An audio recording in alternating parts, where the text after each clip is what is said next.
Yes, yes, yes, yes. So the weather. Dalma Rocky, so the weather. How goes it, everyone? How goes it, everyone? Happy Sunday, happy Sunday. Yet and still, we're back again. Malay Magla, Dalmar, Malay Magla. سفي عن صاحب سفي عن آد بقى ما صنتهاي ما حضرتك داعية. آدي آد صاحب حدريت إنه أقول لابد بنامبر في أنو يبنا وحسوس إنه عجائب ها قابك وعياريان dadku say u faraxsan yihiin inaa waa wax ugu farxo ha waxa waa inaan xasuusano waayo markasta head waxaanu ku jirnaa serious mode aanu ka sheekaysanano waxaan dadkeenii ay maxaan ku rahdaayay sidaan horumaris u gaari karayno. That's what we're always talking about that, but laakiin waa inaan isxasuusino intaan nahay dad nool oo dad jira aanu nahay oo dhaqan iyo maxaan ku raadaaye wax kaste la socdo Somali waxaas anigu markasta streamku waxaan u jecelahay dalmar inta ku bilaabo heede buraanburkeena iyo maxaan ku raadaaye dasigeena iyo daantadeena iyo way badan tahay fara badan tahay dhaqankeenu aad iyo aad u fara badan yahay in badan baa jirto badan aan Soomaalidu aan garanay way jiraan Somali aad iyo aad marka waxaan ka yaabaa waxay tahay qaabka markay ay u soo bandhigayaan hadallada iyo qaabka iskugu aadinayaan oo xaraf bay ka bilaabayaan ba'da da'da markaasay wadayaan hadda annaga waxaan isku tilmaannaa isku aragnaa inaan nahay dad jaanis fiican ku nool waqti fiican nool aqoon helayaan isku malaynaa laakiin ma samayn karno hadda inteen haddaan isku tagno yaa intaasoo erayo isku toosisan inaan samayn kari weynaa laga yaabaa marka bal u fiirso dadkii hore qaabkay iskugu aadinayeen ereyada yaa iskugu toosinayeen wax macno samaynay usoo saarayeen cajaa'ib sometimes inaan dib loo eego oo la fiiriyo oo wax ka barano waa shay muhiima weeyaan waxa naga mida weeyaan oo digin ugu jira marka waa qasab bay nagu tahay waa inaan waxa aanu barno waxa anigu iraahdaa kokol headayn dalmarow walaal waxaan ismoodaa anigu heada kokol intay Soomaalida is ilowday Somali ay si isku ilowday marka inaan at least anu waxa ka hadlaya diaspora dadkan dibadaha jooga waayo anigu magaaladii ma joogo wasigan jooga marka waxaan u hadli karayaa oo malanaya dadkan diaspora Somali waxaan isdhaahdaa kolkol waan is ilownay waxaan ilownay intaan dhaqan lahayn intaan maxaan ku raadinay meel ka soo jeednay waan ilownay waxaasan maanta waxaas daraadeed ayaan maanta streamka as I named it today the Somali Renaissance Somali haddaad tagta xataa wadankii ani waan tegay dhowr jeer nama dhaamaan waxba nama dhaamaan dadkii wadankii joogayna noloshan cusub bay iskala qabsadeen internetkii baa jiradii marka soo la skaarka waruntaas halkii ay gabayadii iyo berigii hore waxaa la samayn jiray dadku qoraalka aad buu ugu yaraa so waxa kaliya ee sooyaalkeena ama taariikhdeena ama dhaqankeena aan isku gudbin jirnay wuxuu ahaa si oo oral af yaan isku gudbin jirnay taasna waxay ku suurtoobi jirtay markii dadku ay wada fadhiistaan wada sheekaystaan siiba dadka waxgaradka waxay sameynayaan dhalinyarada intay la fadhiistaan bay wixii u sheegayaan gabayadii bay u gudbinayaan dhalinyaradu wixii bay xifdinayaan wixii bay haddana dad kale usii gudbinayaan macnaha taariikhdeenu waxay ahayd qaab isku gudbin isku dhiidhiiba ayay ahayd maanta dhalinyaradii wixii waqti umaba hayaanba inay daawadaan filmaan Maraykana filmaan Hindi qaar ay daawadaan filmaan Carab ama wax kale ku mashquulsan yihiinba oo aanan ahayn so meeshii maanta waxaa ka baxayba xiriirkii soo jiray intaasoo kunoo sano ee soo socday meeshuu ka dhex baxay maanta taas way hadda aad u arkayso Soomaali badan oo confused qaar Carab bay isku maleeyaan oo dharka xirtay xiran yihiin qaar suud bay xiran yihiin oo waxay isku maleeyaan western bay isku maleeyaan oo way ka faanayaan luqadoodii iyo dhaqankoodii bay ka faanayaanba way ka xaragoonayaanba warun dib dhac baaba loo maleeyaaba marka meesha xarigii baa ka baxay marka xarigaas haddaanan la raadinin oo aan la xidhin meesha waxaa ka baxaya dhowrkii kun oo sano wixii soo jiro dhan baa meesha ka baxaya so renaissancegeenu waa inuu ahaado inaan sooyaalkii iyo wixii jiray dib loo raadiyo dhalinyarada awareness loo siiyo la yiraahdo war sidan baad tihiin sidan baad ahaan jirteen meel baad ka soo jeegtiin oo dad nool baad tihiin ha isyasina taariikhdeeni markaan dib u baadhno iyo gobayadeeni markaan dib u eegno waxyaalo fara badan oo cajiib ayaa kasoo dhex bixi karaa oo aan adduunka kula tartami karno marka dib in la iskugu laabto yaa habboon warunta dalmar warunta yo hello world welcome to the panel brother welcome to the panel once again we're here today the subject is hello world can you hear me bro you just muted I think you just muted yeah I can hear you you can hear me right yeah okay I think I'm just gonna see if there's a delay like last time but I think I can hear you. Are you hearing me clearly, or is there a delay? No, I hear you fine. I'm just Perfect. listening at this point. Perfect. So yeah, man. Today we're talking about the Somali Renaissance and what we could do to like facilitate that. So, what would be your as a Somali and you're a Muslim? What would be your suggestion? Well, how do you see that happening? Oh, first of all, do you even think we need it? How about we start there? I think we should start with the question that was added to the chat about the promotion of secularism. If you could do that without being Islamophobic. Do you think we should start there? Okay.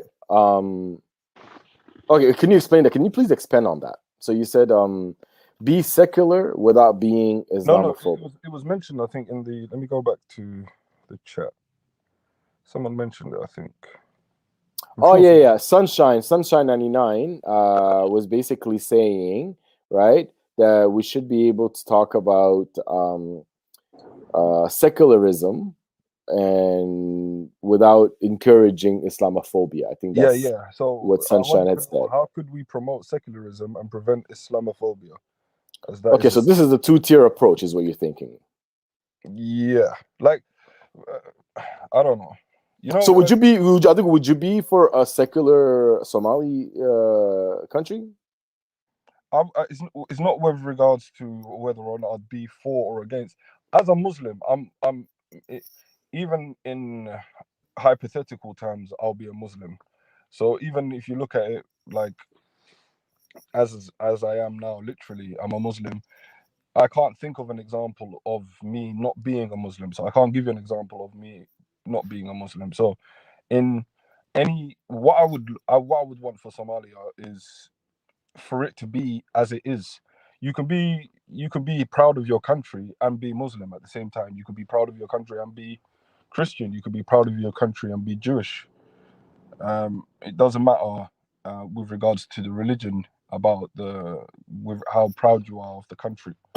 I hear you and I hear where you're coming from, but Anugu, my stance is that it's very hard because Islam presents itself as in a very imperialistic way, and that's my contention is that it's a very imperialistic in its approach, and then that's why it's kind of hard, and that's why you'll see Somalis dressing, naming their kids, facing Arabia all the time, because Islam presents it on that platter where Islam and Arabia are one and the same. It's basically a bit of a imperialist system. So although I hear where you're trying to get at, I respectfully disagree with you. But how do you then see a secular state if you're in your deen?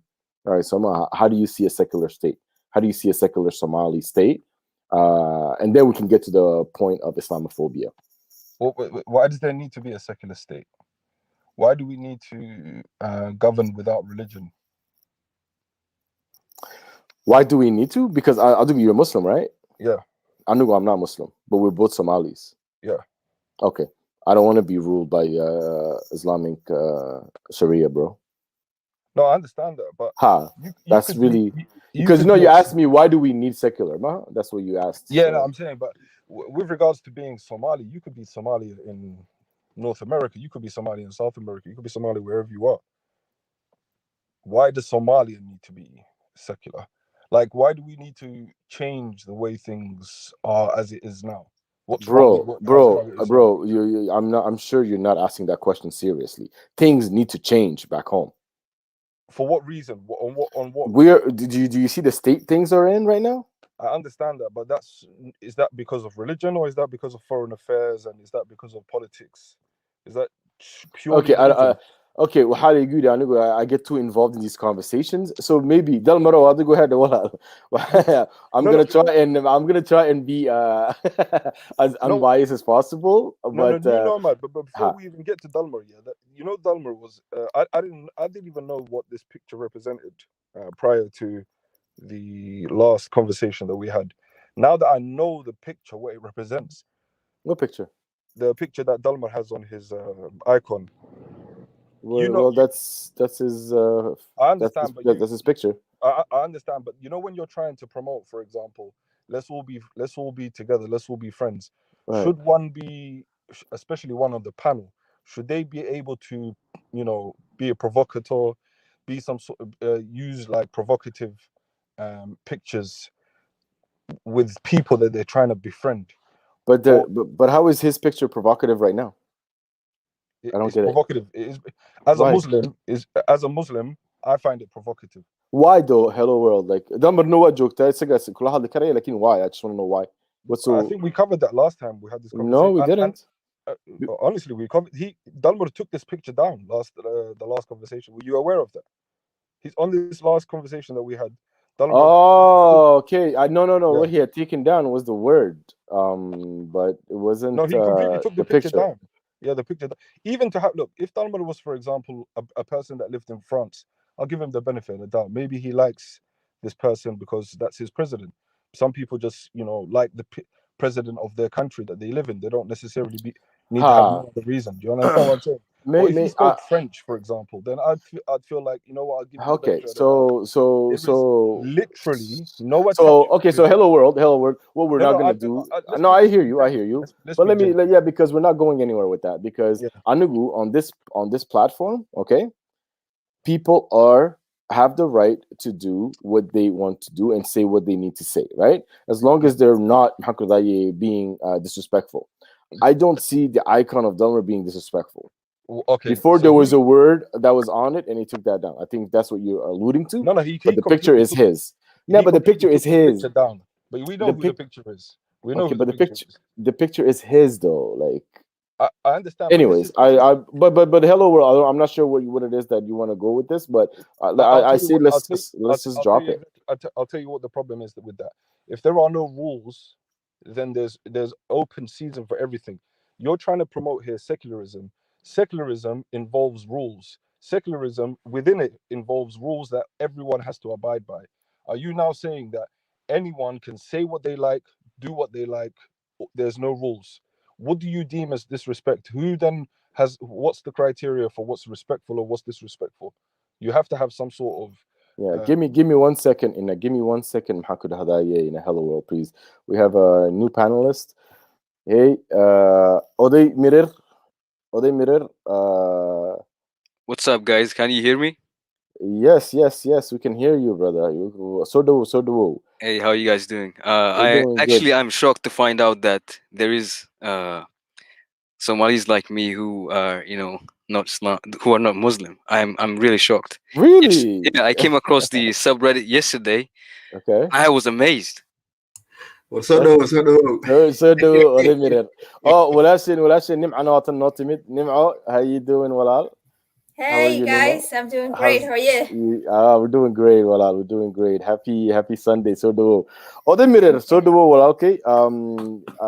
We're just having conversation. I'm glad you found us. I don't know what to say. Welcome, Vladimir. Thank you.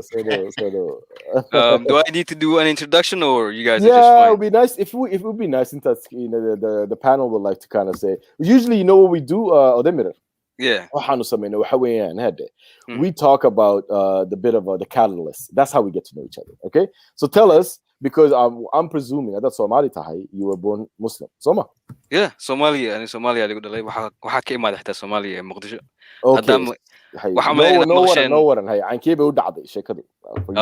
And waxa ka imaaday xaafad la dhaho Cali Kamin. Naa maqshan amadan Cali Kamin. Yay! Marka Somalia waxa ka soo tagay 2006 anoo jiro adii 10 sano meelahaas cideeda waxay ahaan jirtay cid oo maxaa la dhahay very religious. Like the whole family, or just a few people? Like, was it the whole family that was religious, or the whole family, both sides? Okay. We moved to Ethiopia for a while, and then we moved to Kenya, and I came here to United States of America as a refugee. Even when I came here, I was very religious. I used to pray 5 times a day. I was the whole thing, right? Because I was expected of that. And somehow, I wasn't someone who was convinced. I had my little doubts, and I went to college and I was majoring in biology.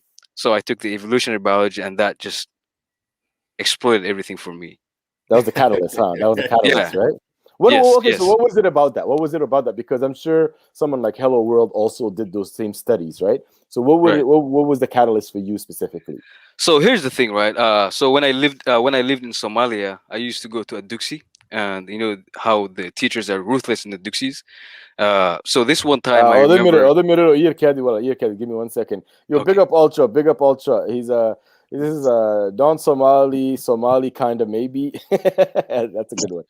How you doing, brother? We just got welcoming our friend here. So thanks for joining us. Yeah, bless up, man. Yeah, bro. Give me 1 second. Odemir Kusodo, please continue. Go ahead. Yeah, so this one time, you know, I skipped school, and the teacher got very mad at me, and he, you know, changed me to the duxi, and I was bit really bad. So I was a troubled kid, you know. I wanted to get a revenge or something like that. So I devised a plan where I was gonna add rat poison to the, you know, drinking water. Right. At first, I didn't count on the students that were going to drink from it, and when I added that, a quarter of the school, you know, got sleepy because they drank from the water tank, and it got me thinking, you know, why is it that if we human beings are so special and we are not related to every other thing, why is it that we are affected by the same things that are also affected by these, you know, creatures that are not special? Is that a true story? Or are Right? you just Yes. making this stuff up? No, All right, that's a true story. what school was this? Because this should have been reported. I know you're making this up.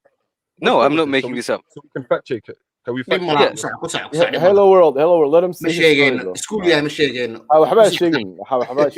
This is just a fantastic story. I'm gonna write it down for Hollywood, but go on, continue. Yeah, so they found out, and I was, you know, locked for like 3 weeks. The duxi, I was chained, you know, by the ankles, and when I moved, so I had those questions, right? And also one thing I also that used to bother me was, you know how when it comes to praying and things of that sort. Right. You know, my father was someone who used to give lectures in, you know, in masjids, and he would talk to me about free will and things of that sort, and it used to bother me really really bad, because at one time I was thinking, if everything is written for us, right, why even put any work, right? For example, if God has already preordained for me to go to hell, why even bother at all, right? When I moved here, I had those connections, right? I was connecting, you know, I was a kid that was very curious, right? I would always ask questions, and I would look at animals and think, you know, these animals look very similar to us, right? Human beings. It for me, what made sense was that the evolutionary side made sense, because things were explained in a way where you'd understand, right? And you can go outside and do look at those animals yourself, right? It's not something that you have to take at faith. I used to go outside and, you know, do some research, look at animals like goats, cows. They look very similar to us, right? Just that the way they are, just the way they walk, their or the way anatomy, their body structure. might be different, but biologically they're the same. Yeah, I see what you're saying. Right.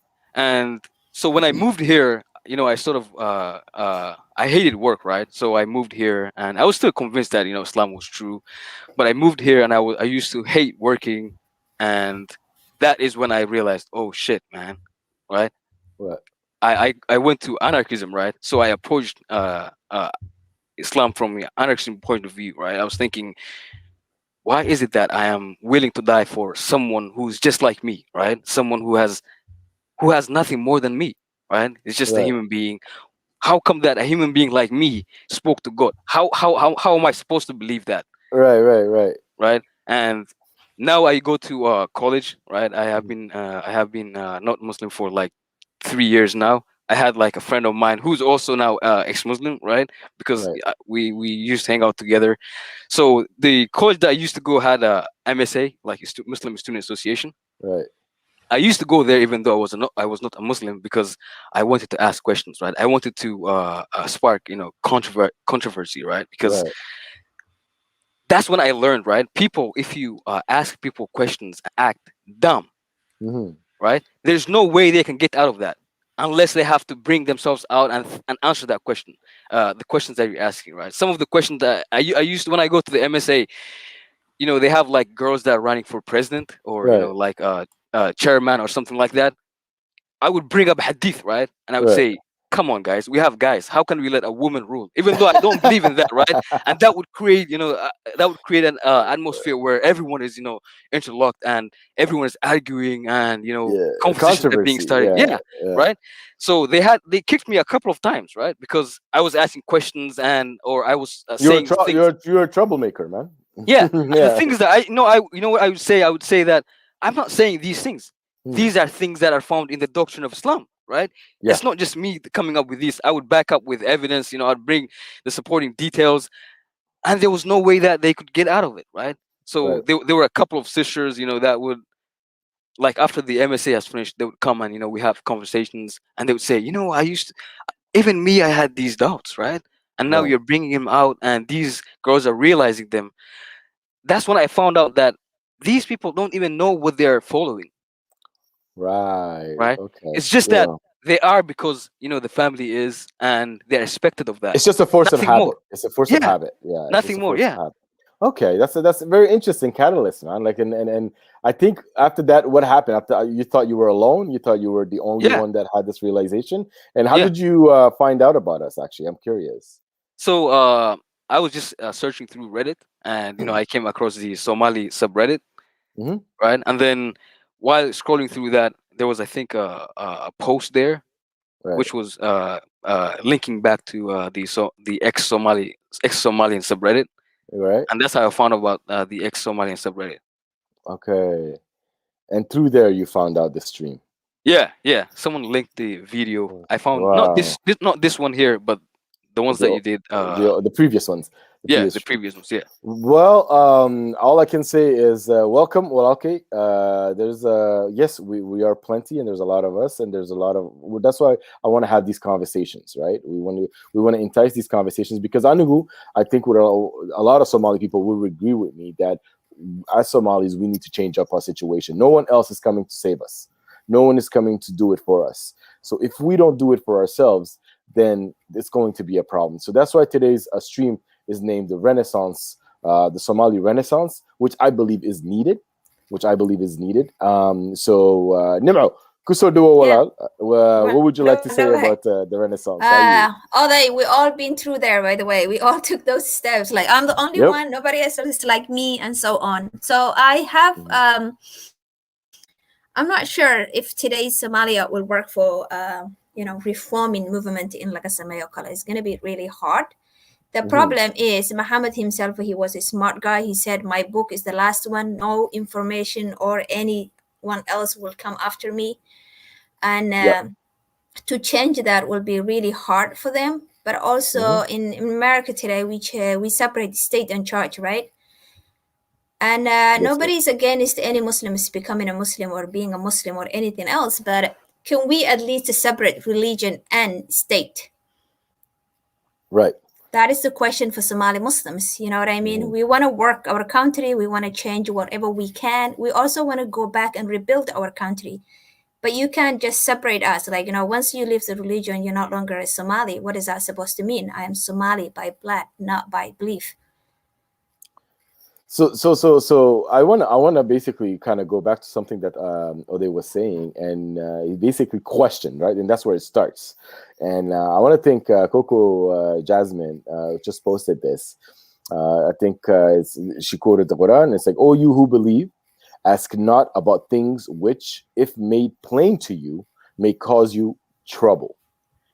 A people asked such questions before you, and then became thereby disbelievers."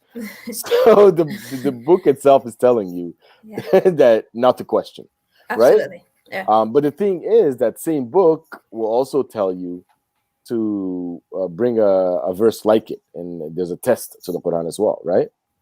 There are many verses like it that we can bring, but the Renaissance itself, ultimately, it happened because of the intellectual movement of humanism. Okay, even though those people were actually Christians, they were willing to separate religion from humanism. And we can't do that. Somali identity in today's world became like Islam. Like somebody, you remember that we were listening to the Somali Chatka, and once you leave Islam, you're no longer Somali. And the guy said, like, you know, I love Muhammad more than my mom, my family, my everybody else. Yeah. That doesn't make sense. I don't love anybody other than my family first and my people. That's just honestly, it's just rational, no? Like, that's just rational. How can you love someone you've never met more than the people that raised you? Sure.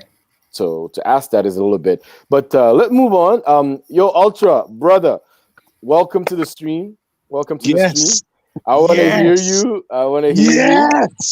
Oh my God, I made it. All right. So first of all, big up all my Somali brothers and sisters, atheists, agnostics, humanists, secularists, and I'm even going to go as far as to say, do you know what? Big up the theists as well, because they're not all bad. They're not all bad. But I'm going to go and big up the theists, especially the ones that are able to de-zombify their minds. Yeah. So big up everyone inside.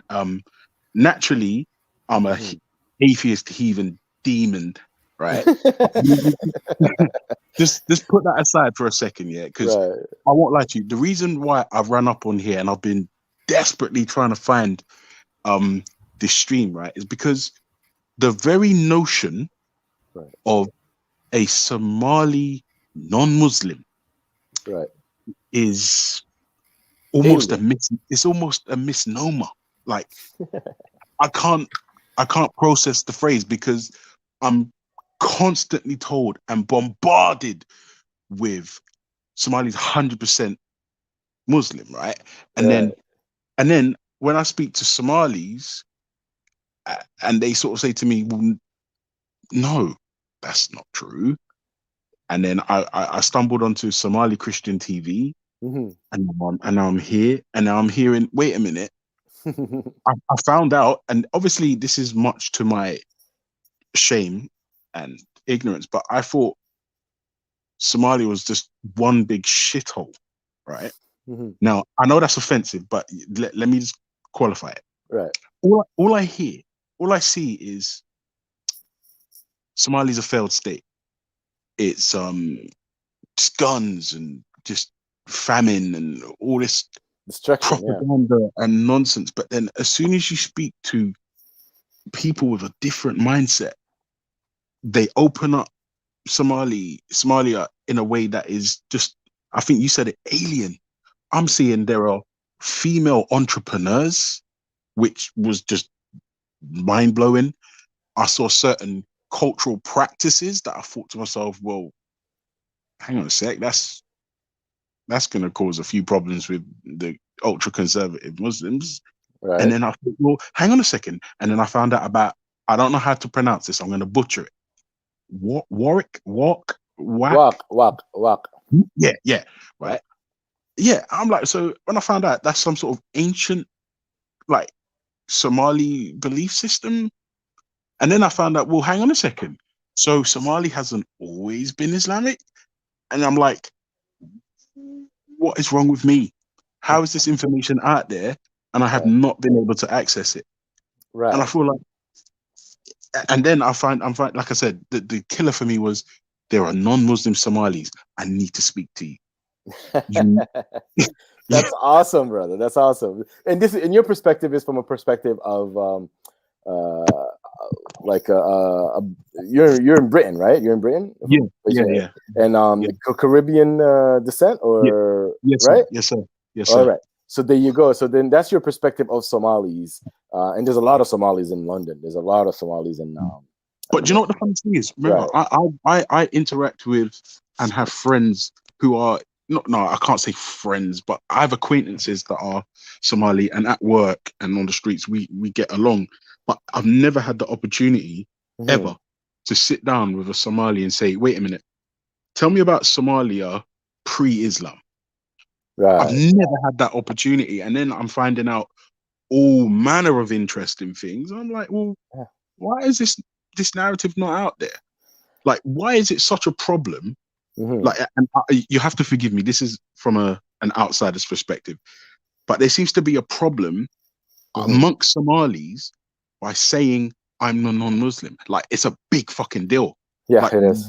Why is that so controversial? Why is Somali non-Muslim so controversial? Nim'a, you want to take a crack at this? Actually, before you do that, let me welcome in a new panelist that's coming in. Zakaria, you want to speak, brother? Zakaria. Hello? Zakaria, you there? I guess not. It's the Maverick. Was that? No, Maverick would have just said he's Maverick's in the chat. So what's up, Maverick? Yeah, he's in the chat. He's in the chat. Yeah. So do you know what's funny, Numo, man? I used to speak to Ahmed in the park, in Speaker's Corner, but I don't know if he remembers me, but I used to banter with this guy back and forth every week about, I used to say to him, women, are like the problem for most of this planet's problems. Oh wow. Yeah, like let's empower all the women.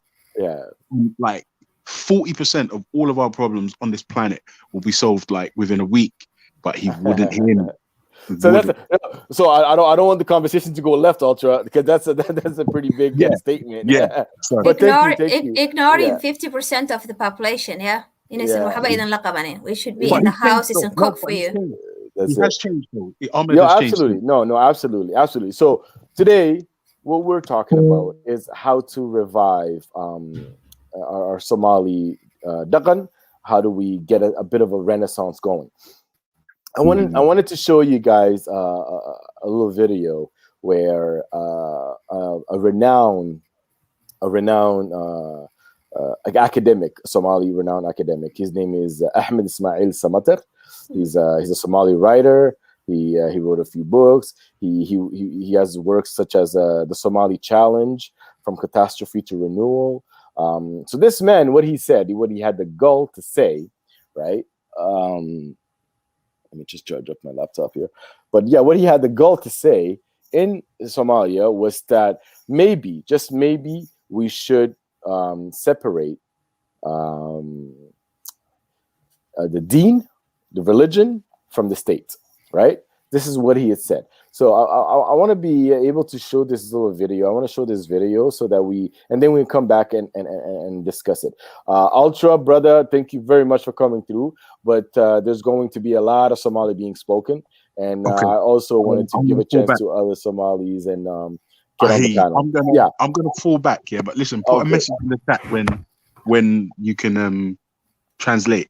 Or maybe I could just slap on the subtitles. But anyway, listen, all the Somalis and all the good stuff. Thanks for having me. Big ups, brother. Big ups. Thanks for coming through. Is it every Sunday? Yeah. Yeah, it's every Sunday, 8 p.m. UK time, 3 p.m. my time, Eastern Standard Time. So we're trying to get it going. This is our fourth one. This is our fourth episode. So, cool. Oh, listen, just so you know, I'll post a link in the back chat. Perfect. About some Somali female entrepreneurs and a little bit about like progressive Somalis. I think that. Yeah, I think I've seen that video. Ultra. It's a good video. Absolutely. Yeah, 100%. Absolutely. 100%. Anyway, listen, I'm falling back. Peace. Peace, brother. Peace. Thank you for coming through, man. So yeah, I'm gonna try and share a screen here. Let me see. Give me 1 second and this is actually Ahmed Toyo speaking about Ahmed Ismail Samater, who's a renowned academic, and he basically is talking about this. So let me see here. aan ku eegnaa wahabiyadii argagixisadaha ayaa weerar ciriga dhul ah xagga Facebook ku ekeeyay Professor Ahmed Ismail Samater oo garanaysa oo si weyn ugu horreeyay qaar kamid ah waxa weeye rajmiga iyo waxyaabaha uu iska diiday ku dhaqanka diinta Islaamka oo la dowladeeyayna al aqbal ma hayo ayuu leeyahay hadallada rasuulka ayaa eegnaa jecel laakiin inta aan bilaabin jara waxaan rabaa in xagga jimka Facebook inuu yahay oo galaas 18 qof ba ku xiran oo garanaysa daalaanaha qoraal fara badan oo qoran intaas oo idin xaqiijina marka hore waan ku soconaynaa qoraalka uu soo qoray immigrant sida weyn wahabiyadu ay u hadalhayaan oo ay ku weerarayaan sida tan uu qoray waxa uu ka hor yimid waxa weeye arrinta la xiriirta rajmiga ama qofka sinaysta in la dilo sida tan uu qoray wuxuu leeyahay xadiis kun sano ka hor la ina dhahay waa la yiri xadiis kun sano ka hor la ina dhahay waa la yiri waa la yiri oo aan jirin cid si cad u xaqiijin karta intaynu isku xukumi lahayn soo kama wanaagsana maskaxdeena iyo garaadka ilaahay ina siiyey inaynu isku xukunno oo kaashano maskaxdeena sida wadamada hormaray ayuu leeyahay professor Xasan Xasan uu si qorqoran wuxuu yiri qof dhagax lagu dilo ma kula quman tahay maskax ahaan iyo aqli ahaan innaga oo helayna kun siyaabood oo aynu ku ciqaabi karno oo ka wanaagsan leeyahay نو سيابك كلا دتك عقاب كرنا قف إن نجح الودلو وصل إزدرت وحلا عبري كرامته مسكح هذا أي عقل أي جراتكم نسينا حياة وليه ده هو ما يرديش لكن وصيح الله حياة وحقوق سيدا كلا بروفيسور مركز سيدا فين توقي دتك وهذا في سياسة قدام فهمين دتك وين فهمان بقول بروفيسوركم وحقان قرأ سيف البود نمدا هسكت عيال أيوة سيدا تنبوا مركز sidatan qoraalkii shalay uu qoray uu isla maanta ka jawaab jaalay maanta oo warkan aan sameynayna 3 December 2020 Soomaalidu waa dad saf labood ah yiri oo aan cilmi lahayn maskaxdoodana aan kaashin dabcan runtii dad fudud way badankood hadalkii aan shalay soo qoray sidii aan u waday si ka duwan ayaa loo fasiray la ina fahantaa si ka duwan buu fasiray dabcan waxa weeriyay waa argagixisada waa bidaan la socota وصيح العليا هذا وجدكيسو waxay ahayd ma jirtaa aayad quraan ah oo cadeynaysa in qof bini aadam ah oo nool dhax lagu dilo aayad quraan ma jirtaa ayuu soo diinaya وصيح markale fadlan qofkii aayadaas haya ha ila wadaago waxa jirta aayad noocaas qof dhax lagu dilo leeyahay kana ayuu leeyahay professorku si adag buu la hadlaa argaysan aayad quraan ah ee sheegaysa in qof dhax lagu dilo aydaas ayuu weydiiyay dabcan dadka waa iska dhaw warwareey hayaan xadiis kun sano ka hor la ordahayaan buu leeyahay runtii dabcan waa runtii soo aayad quraan ah oo qof dhagax lagu dilo sheegaysa ma jirto waxaan raadinaa yacday dadka qaar ma fahansanaa maxaa laga hadlay qofka waxa la hal jaldiyo ul halal wala ka baasha leeyahay mooya hal dil lama oran taabicneedu waxa way aayad quraan sheegaysa dadka in la jaldiyo hal yeeshay ma jirto aayad quraan oo dadka dhagax lagu dilo آيات القرآن جلد يستيقظ عن دول استعب الزانية والزانية فجلدوا كل واحد مما 100 جلدة تنبالي ثانية دي ثانية قفوا البو مركز يستحي حلا جاريو حلا كربا شبع الليل لكن مرنا لما أوران قرية مرنا لما أوران لا يحلو دلو مركز تيوي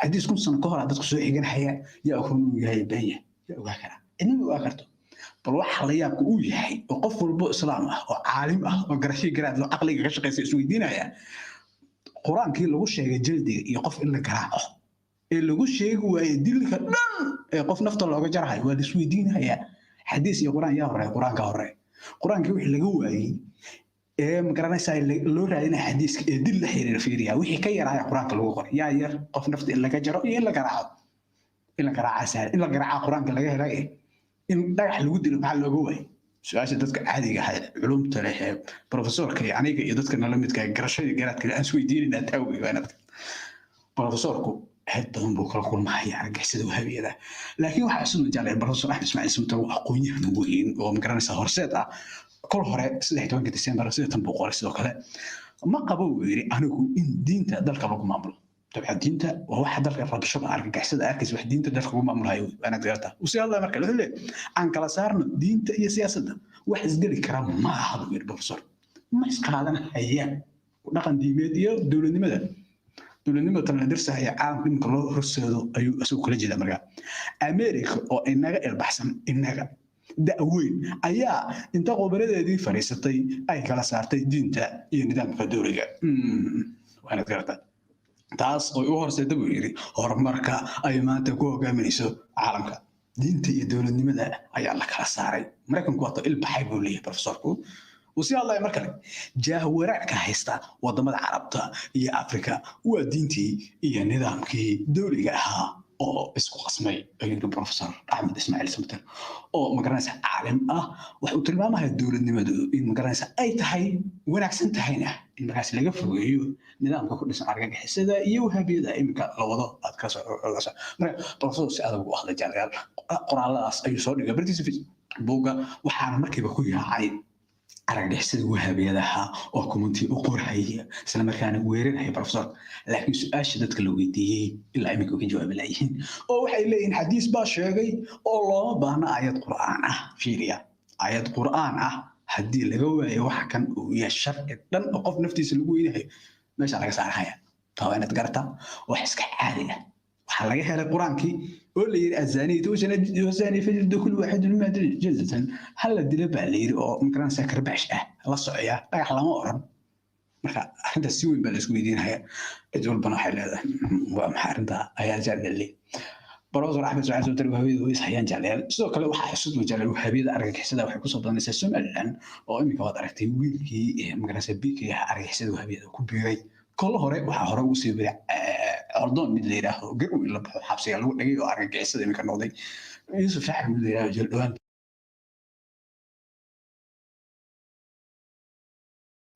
يس أنا شكله وسيق لي هذا كورم واي عجيب كورم كان هذا المرض وأرن آدي أد عجيب وهويان وهذا سؤال شيء يسوق دقي سي قبل ولا شيء نهيت آيات صادقتي تري آيات با وحيل لا آيات وحيل لهاد با وحبس سؤال يا السويدين يا وحي لو كان اسكا قادو dad adinka idinku horeeyay su'aal intee la imaadeen yaa la haligay waa cabsiin sumar waa toobigi baalinta hore ka hadlaynay muxuu ahaa waa sax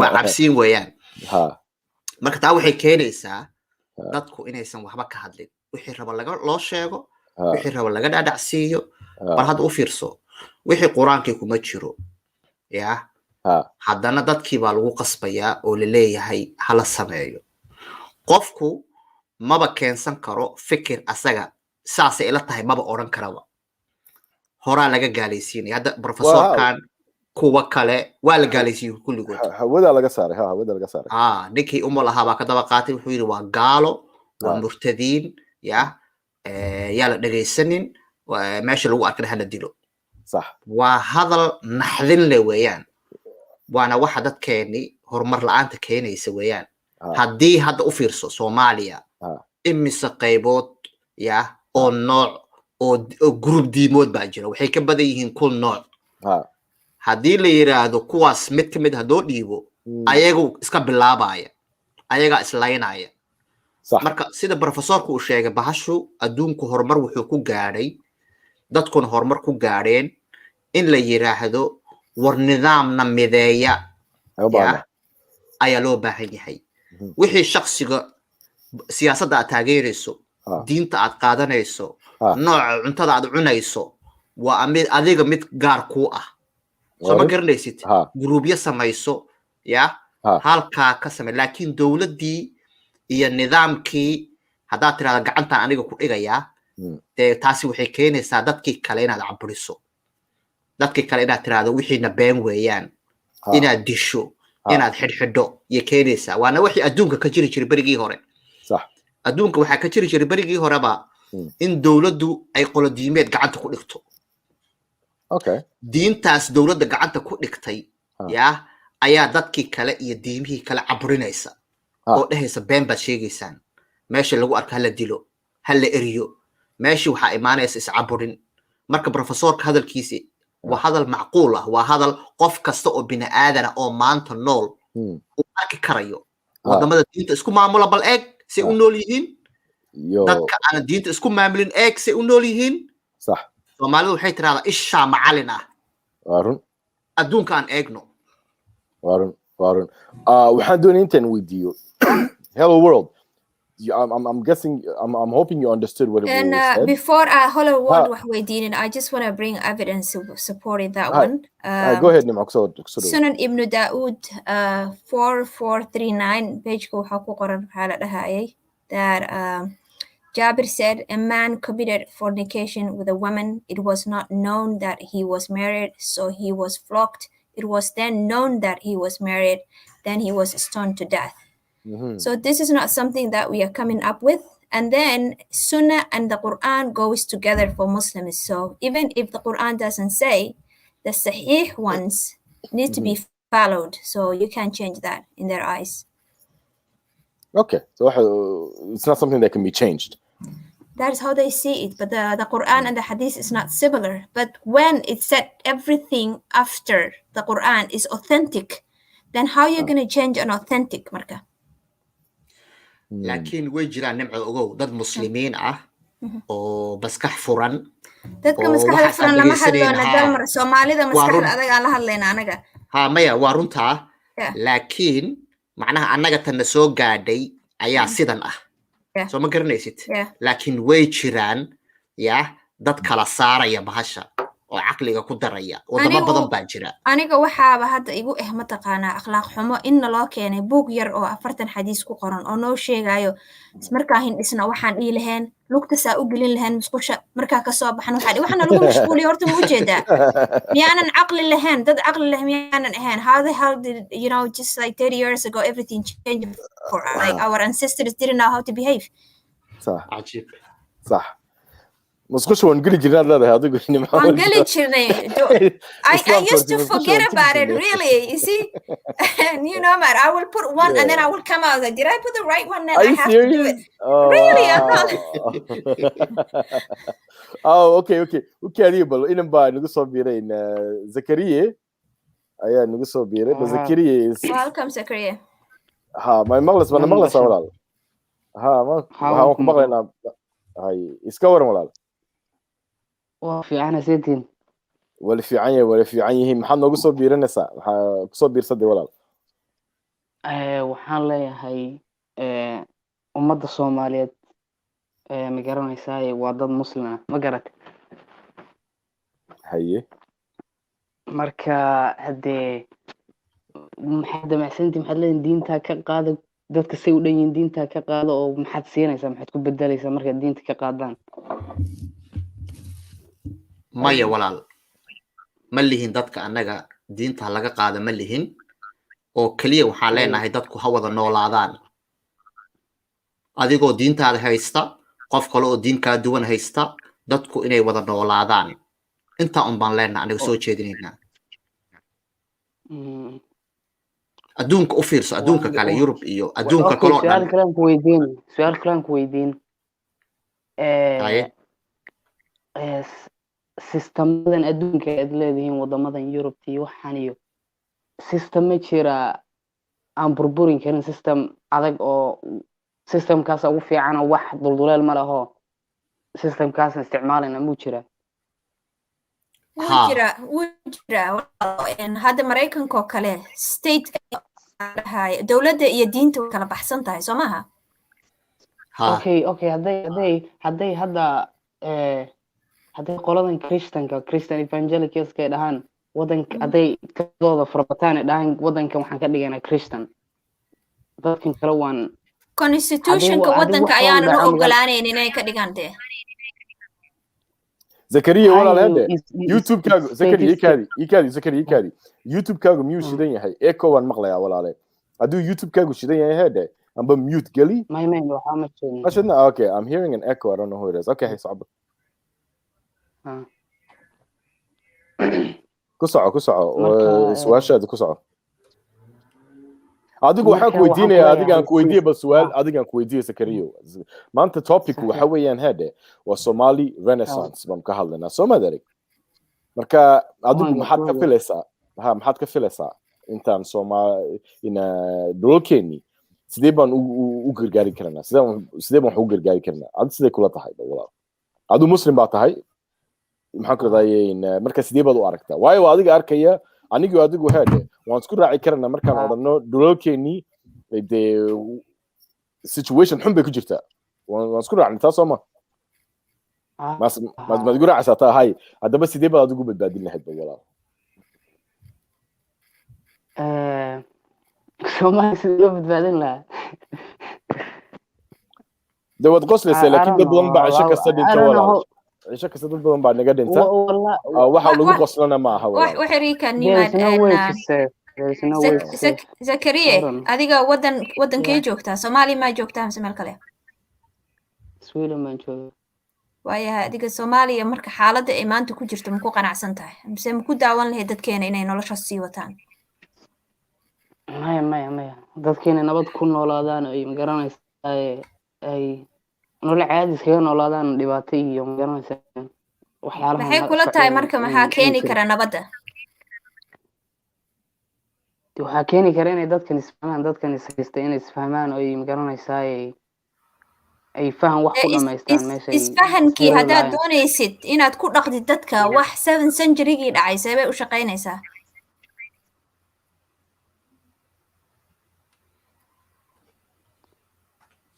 si kale haddaan u dhigo macnaheedu dadkan usug dadka system noocan ka hadlayna markaad leedahay see lagu dhaqmayaa waxaasi aniga ahaan shakhsiyan waxaa rabaa dowladda iyo diinta in la kala saaro waxyaabo cusubaa jiro adduunku wuu isbedelaa dowladaha way isbedelaan haddii la dhaho dhaqanka islaamka keliya lagu dhaqmaayaa waxaa waaye waa hakadan galaynaa ma fahamtay okay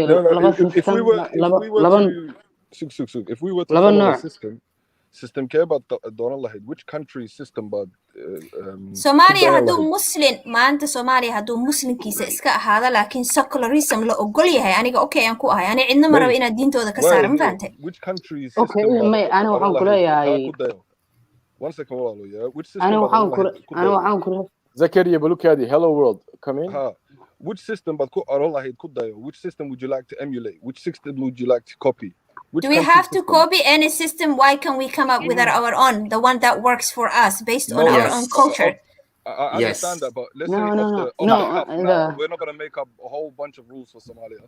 If we were just looking off the cuff, which country system do you feel like, yeah, that works, and I feel like that could work also in Somalia? Is it American system? Is it British system? We are the witness. We live in the Western world. So many Western ones work. I feel like the question is easy. Asku daysano Zakaria walaalkeen hello world isaguba waa nin Soomaali oo nin Muslim weeyaan marka isaguna wuxuu weydiinayaa su'aasha wuxuu weydiinayaa nimcu weydiinayaa wala adigu kuma weydiinay mala saasad u fahamtay adigu mu hadlin wuxuu la hadlay nimcu la hadlay wala maybe you can help us with this answer because nimcu maybe still understand the question but I did say I didn't hear you well walaalo go on ask me the question Arag hadda we're not going to make up a whole system for Somalia Somalia so hadda oran lahayd you know what that system ba fiican taa oo kale baan ku dayan lahayn which system would you say would you like to emulate for now? I mean, every system is being created by another human being, isn't it? I'm just saying that we can all come together and make one for us that works for us. Do we have to imitate others? Hello world. Like American hello system world. To work in America in hello Somalia. world. Do you believe American system would work in Somalia well? Hello world. Do you think that as Somalis we are capable of coming up with our system ourselves? Of course. 100%. Okay. One who haysini wax xeer leeyahay one who haysini Soma. Yeah. The hair existed, right? Ma cidba waxaan nasiisa waxaan haysini weeyaan Soma. Dhaqankeena kamid aha. Can we not just take that and make it update it to today's norms? Yeah. But then that's the thing. The system that we had previously, you know, everyone else had their own system previous as well, and they all changed it. We now, if you're saying change it to today's day, which system would you like to copy? Just for sake of argument, which system would you be like, you know what, that like Canada? Here's what's gonna happen, Hello World. Here's what's gonna happen, Hello World. adigu waxaad ku nooshahay in Britain, but ku nooshahay Soma. Yeah. If I and Britain, as far as I can tell. Family wala soo dhaweeyay you got an education from it to Muslims, you got good things, one right? of the best places in the whole of Europe that's towards Muslims. Okay. As opposed to France. Okay, so here's the thing though at the in Hello World. Adal gu soo dhaweeyay wax wanaagad ka heshin all of that. Adal maanta ku dhaado because you're trying to corner me in saying pick a system. If I say British system, there's a lot of things within the British system that just doesn't work with Somalis and that wouldn't work back home. You understand what I'm saying? So what I would say is, let's say I would update our own hair laws and modernize it. What's wrong with that? According to who though? We can come to a table the same way we're doing right now on this panel and discuss ideas and flesh them out and say that's how horumarisa caankaas look at it. Like, isn't it that how all ideas started? People coming together and saying like this will work for us and let's talk about it. That's absolutely true. But exactly, on that panel, is it a case of majority non-Muslims or is it 50-50? It doesn't matter. Well, you can be majority Muslim. Can we be safe in it? No. It matters because on the panel it has to be a fair argument. If if we're making up rules, it has to be rules that suit both people, both sides, both agendas. It can't be one that suits. For example, if I interject one moment, right? Yeah. Go ahead. We don't have to make rules. We only make rules against harmful things, right? For example, we shouldn't have a rule against freedom of speech or freedom of expression, but we should have a rule against murdering people or doing harmful things, right? Anything that's not harmful should not be talked about it, and people should do as they will. سؤالا كويديو سكري أو ودينا سيلا تعرفت سكريو ودن كان معناها sidee kula tahay sakari wadankan Turkiga wadan wuxuu ahaa muslima ma garat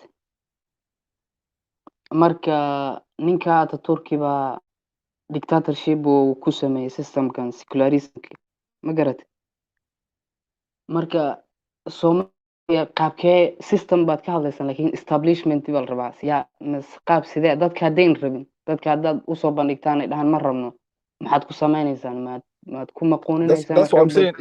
Is Waruti, wallahi, is much bigger than what you're thinking and what you're saying. Is look, in essence, what you're trying to say is really, really impossible, because if it was a democracy, for example, and you put it to a voting system and you then lost, what is that? Does that mean now your ideas are inferior to these ideas? Does it mean now you should have never had any ideas in the first place? It doesn't mean that. It just means majority of the people want this way. And the minority want this way. Should we now give the minority the chance to try it their way, even though they lost? We have to look at things like holistically. We have to look at things honestly, sincerely. We can't just look at things and be hopeful on things that are very impossible. ها أنا waxaan ku dari lahaa oo kaliya Soomaali hadaan nahay waxaan nahay dad bin aadan ah oo fakiri kara oo dhaqan leh oo taariikh leh oo soo noolaan jiraan nahay oo soo noolaan jiray berigii horeba soo ma garanaysid maantana suuqa dhamay qusinaya halo qusinaya maantana waxaan noqon karnaa dad fakira caqligooda isticmaala danahooda eega xeerarka adduunka oo dhan fiiriya kii u fiicanna ka doorta waana sameynay hadda tusaale dastuurka Soomaaliya markaad eegto waa mid dad ay ka fariisteen dastuurkii adduunka u yaalay demokrasiga yaalay kii islaamka wixii oo dhan baa la isla eegay kadib baa la soo saaray xeer saasoo kale haddii dadku daacad yihiin soo ma garanaysid dadku hadday daacad yihiin ay meel wada fadhiistaan danahooda ay ka fakirayaan ani waxaan aaminsanahay Soomaalidu waa dad caqli badan waxay soo samaysan karaan sharci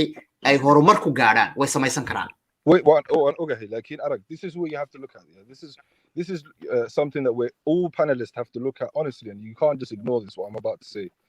If now, for example, I'm a Muslim and I want my people to lead an Islamic life, the rules have to be adjusted so that it is based on an Islamic life. If I'm not a Muslim, the rules are going to be adjusted on a non-Islamic life. Do you understand what I'm saying? So if we are now people that are the rule makers, how do we make rules that are for both sides? The only way, genuinely, if we look at it genuinely, the only way we can make it work is if we have, like, for example, split right down the middle. Half of Somalia non-Muslims, you guys rule yourselves, and the Somalia, like North Sudan and South Sudan. That's the only way it could work. It has to be that way, but together, the rules are, you can't make rules that suit both sides. Do you understand what I'm saying? We can't.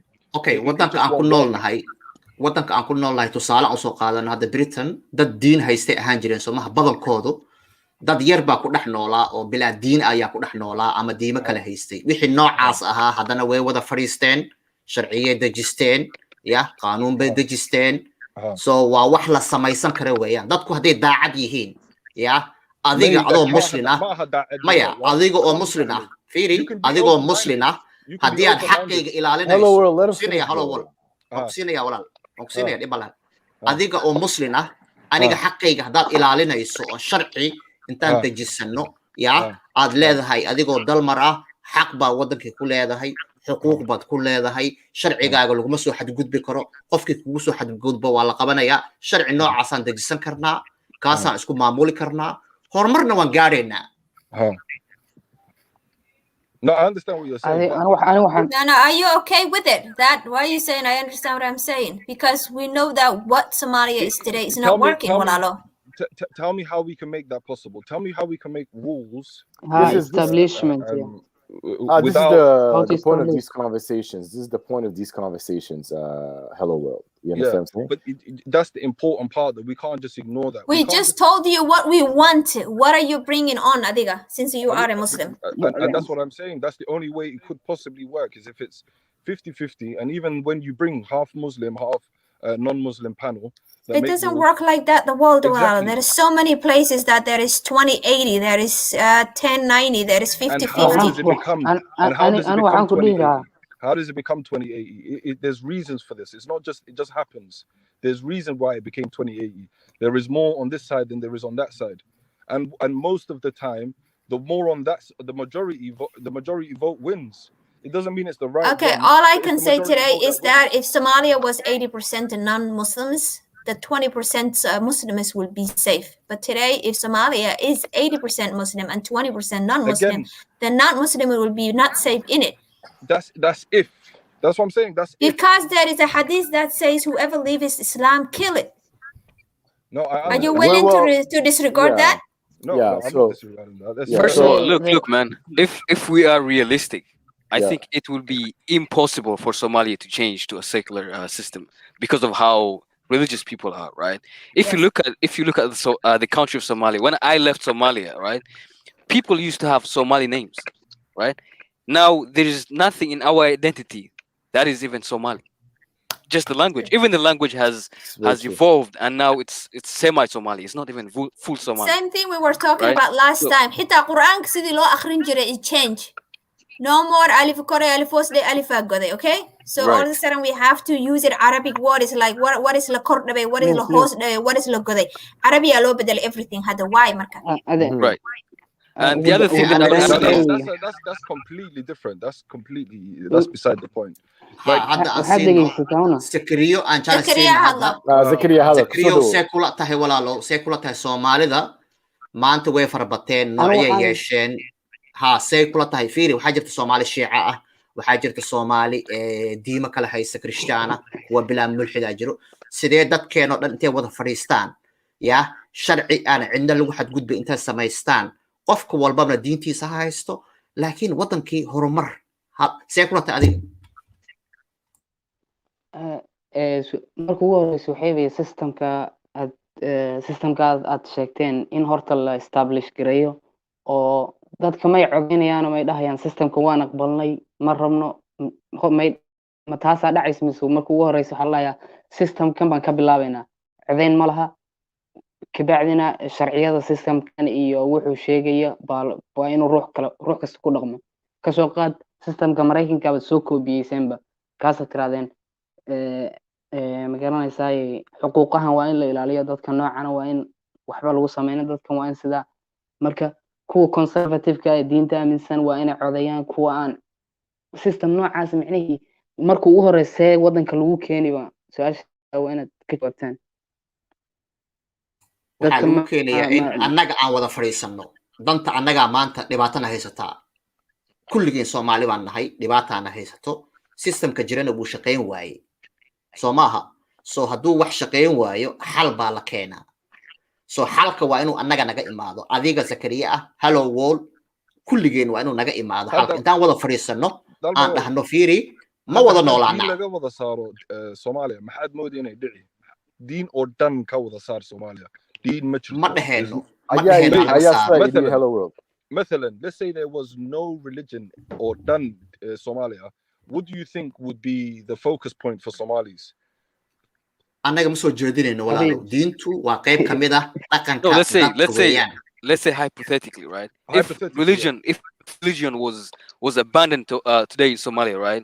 I think there would be a big difference in how Somalis view or what their outlook is, right? Even the economy would just go off the roof. Tribalism, Markadan. What would happen to that poison? We're all here right now. Nobody's talking about tribalism. Tribalism. Well, it's good. You're that tribe. It doesn't really matter. Well, let's go with the Somalia will be Sweden then. qabiil wuu jiraa qabiilka ilaa hadda wuu jiraa qabiilka That's what I'm saying. Like what we're talking about is something that is so far reached that there are more. Are you saying that it's impossible for Somalia to come together and make their own rules? It's not impossible. This is, if you look at it from you have to look at the root of the issues. Where was the separation caused? What caused the separation? What caused these issues? I would say the issue is religion to begin with. Okay, so what tribalism doesn't have a part to play? Well, it does. What part? How much of a part does it have?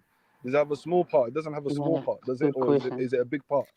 waxaan ku weydiinayaa su'aal fiiri hadda ninka Soomaaliyeed ee dagaal oogaha ah wuxuu leeyahay sheekh ayuu leeyahay ma fahantay oo qabiilkiisa ka soo jeeda for example ma arkaysid sheekh markuu ku duulaayo dagaal oogaha oo qabiilkiisa ka soo jeeda qabiil kale inuu dhaho diinta islaamka ma ogola ka joogso. Why do you think that is?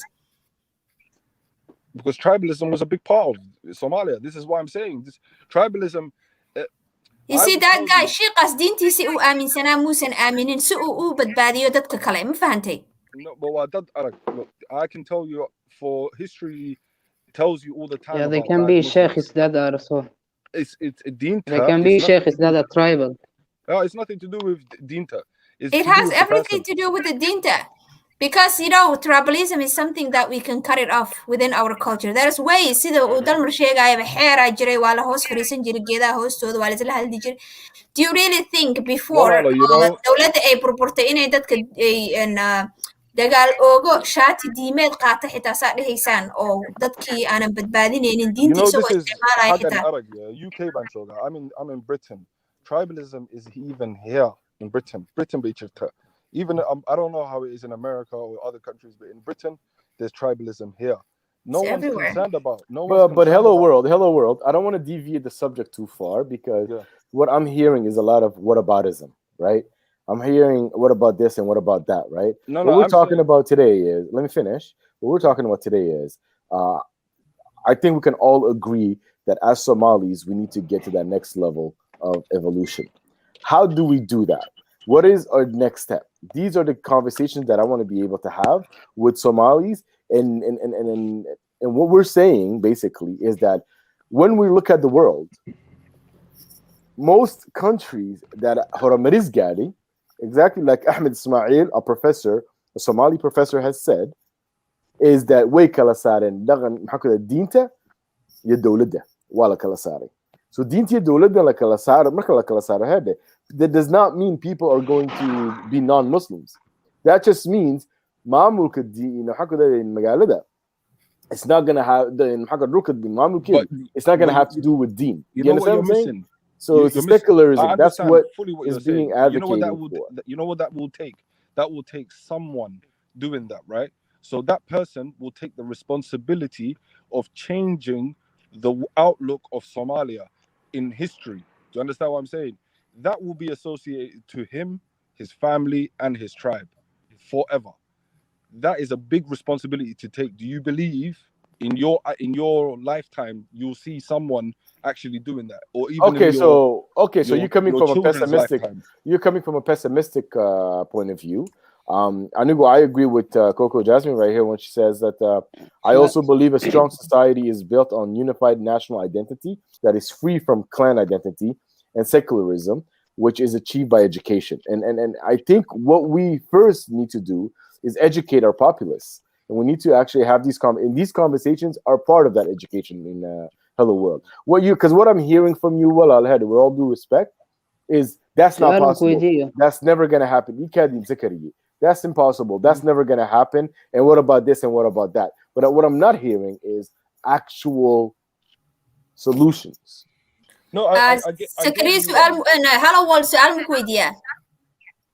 Yeah, as you wish, no problem. And we all are non-Muslims, Horta, except Zakaria and you, I guess. And I don't believe anything in Lugu Mamulo Deen at all. But are you willing, Islam in reform Lusame, at least like stoning to death and Gara'a, things like that in Lagasaro, and our different meaning Losame in order for us to move forward? I can't change the religion. Who am I? I can't make any changes. But somebody like you interpreted all these things, Moktahi. I am not allowed to change the religion. I don't have the power to change the religion. The religion is where it is. But there are a lot of Muslim reformists already exist as well. Somebody like you. Somebody like me. And things like that. maalinteeda ma la codeynaya maxaa la sameynaya markii la bedelayo ma la codeynaya maalinteena la bedeli maxaa ka hadlaysaa ilaa waqti bay qaadanaysaa diinta lagu bedelayo macna imis sana war diinta waxa bedelin hadaa rabtid ogolaansho soo kama horeeyo Soomaalinimo ah marka hore horta inaan wax wada qabsan karno qasab miya inaan diintaada haysto si aan Soomaaliya wax ugu qabto ma yasama laakiin markii la dhaco codeyn dimuqraadiyad dadka conservative ka haday arrimahooda ay xaggaas diinta ay u bataan dhan saasan rabnaa qolada kalena ay dhan sidaan rabnaa qoladan ay tiro bataan marka maxaa maanta waxa aaminsanahay bulshada Soomaaliyeed they are sick and tired of tribalism iyo dagaal iyo iskala saar gaajo dhimasho oo la joojin karo ma fahantay sax maadaama ay people-ka ay saa ka yihiin waa in aan tusnaa different ways ee ummadda ku badbaadi karto yes Naciima waa runtaa tusaale waxaan usoo qaadan karnaa hadda Sakariye wadanka aad joogto Sweden hadda waa laga badan yahay muslimiinta waa laga badan yahay Soomaa haddana ayadoo laga badan yahay haddana ma cid kugu xadgudubtaa jirta ma cid xuquuqdaada diintaada kugu fargelisaa jirta waa maya marka waxaa la abuurayaa qaabkaas Sweden waxay ku gaartay wada tashi wada hadal soo ma garanays ixtiraam adiga maanta Zakariya hadaad iga badan tahay waa inaad xaqayga iyo xuquuqdeeda ilaalin karto hadaad aragto qof kale ugu xadgudbaaya waa inaad iga celin karto waa in aan heerkaas gaarno macnaha heerka pessimistic waa inaan intaan ka fogaano aan optimistic noqono oo aan niraahno yes Soomaalidu maanta way wada noolaan karaan qof walba diintiisa ha haysto qof walba wuxuu ku qanacsan yahay ha haysto qofna yuusan qaldin ya hadii qolo ay ka badato qolada kalena waa inay ixtiraamto xaqa iyo xuquuqda dadka laga badan yahay waa inaad maanta gurigeyga aad iga dhicin waa inaad baabuurteeda iga dhicin waa inaan noolaan karo iga badnow dhib malaha laakiin waa inaan noolaan karo taas ma la heli karaa weeyaan aniga ahaanteeda yes waa la heli karaa haddii la helo dad Soomaaliyeed oo aqoon leh sida professorka hadda professor Samater waa nin Soomaali ah waa nin Muslim ah wuxuu keeni karaa sharci Soomaali ah oo ku dhisan dhaqankeeni hore ku dhisan diinta Islaamka ku dhisan qaabka adduunka maanta u wada nool yahay oo ilaalinaya xaqayga ilaalinaya xaqa qof kasta Aniga, I support that. I support that. Aniga, like you know, the only way that I could see that working genuinely without no hate crimes, is if it was a separate state. That's the only way. If you want to say, no, I don't want a separate state. I want to live with you guys and be able to, promote my secularism, promote free speech, do as I like around you guys, then I don't see that working, honestly. But what you're saying, genuinely, if I was in control, I think if I had the power, genuinely, this is what I would preach. But however, I can't control what people do. So I would put you guys, Mel, Gonia, and give you guys guards, give you guys all of this. But is this something that you would be happy with? Is this something that would make you happy? Give us guards? Is that what you said? No, oh my God. In Christians in Muslim countries, there's the areas they go to, Are you okay with somebody doing the same thing to you right now where you are? No, like compounds where you guys can stay, like even Somalis, the UN Madan to Somalia, they go to projects, they have guards and like non-Muslim Somali projects. That's what you want to call it? Yeah, so it will be okay. Easy target in I think one that you wouldn't be happy with that. So what else maxaan samayn karnaa idinka la imada some solution waxaan rabaa aniga xorriyadda adiga aa ku nooshahay today in London oo kale inaa wadankayga ugu noolaado state walba aan ka tegi karo meeshaan rabaa wax ka qaban karo why do I have to be in a xero sidii xoolihii camal igu oodo there's no established system over there. There's power, there is enforcement, all that thing. There's not that over there. So and danba wujirtay mayna ahayn sababtu waa dadkani waa muslim just u fiicno danba wujirtay walaala hala world stop pretending inaysan adduunka horay u soo marin xaaladahan oo kale we all know history markii la akhriyo so many people in this world went through what we are going through right now in Somalia. The problem is, can we come together, talk about it, and fix it? Adiga fixki waxa rabta ina xere igu oodo. So how am I going to get out of there? No, no. I just gave you that. Hello world, but I think you should take that one back, Kazi. No, it wasn't a solution. I'm saying this is an example of what you're talking about working now. That's the only way I could actually see it working. That's an example of something actually working. Other than that, I don't see anything else working with it. So what are you going to do if people try to follow us and more follow us? Hadda now, yeah. What does it become? It becomes a situation where if there becomes more of you, Anaka, you look after my rights. So you look after my rights. So I wouldn't care. It wouldn't. Both ways works for me. Islam can I don't care if you're under your rule, under his rule, under her rule. But you're not under Muslim rule right now, and you have a freedom, walala, and you're not letting me to have the same freedom in a Muslim world. This is what I'm saying. I didn't say that. Me, if I was in power, I would give everyone your deen is your deen, your deen is your deen. This is what I would promote. We all know that's not true. But hello world, we know that's a throwaway comment, right? Because let's be honest. You know that's a throwaway comment. No, it's not. It's throwaway to you, but it's not throwaway to me. It's a throwaway comment in the sense that in the Sharia and all of that, that's not really necessarily what happens. There is no country in the world. There's no country in the world that runs by Sharia. I don't know what there's not one country that is governed by Sharia. Right now, yeah. Not one country in the world. I don't know if you're mistaken. I don't know if there are people in the chat that know this, but this is a fact. There is not one country in the entire world governed by Sharia. So, and if you think Saudi Arabia is governed by Sharia, it's not.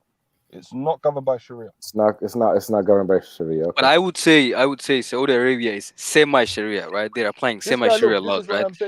Imagine if they've gone full-blown Sharia. It would be way worse than how it is now. Right? They're just like semi now. Wait. One Prophet Muhammad lived, it was full Sharia. So what they overlived, I don't know. Yeah, when the Prophet lived, if that was full Sharia. Have you heard of the story of the massacre of the it was not full. It was not full Sharia. Zakaria is the hadith. All these Sharia things was written and estimated 200 to 300 years after the death of the Prophet. From Islamic perspective, there is Islamic perspective. What happened in the prophetic times? Those were there is no something new than what happened at that time. There's just hearsay. There is no evidence that happened, Walalo.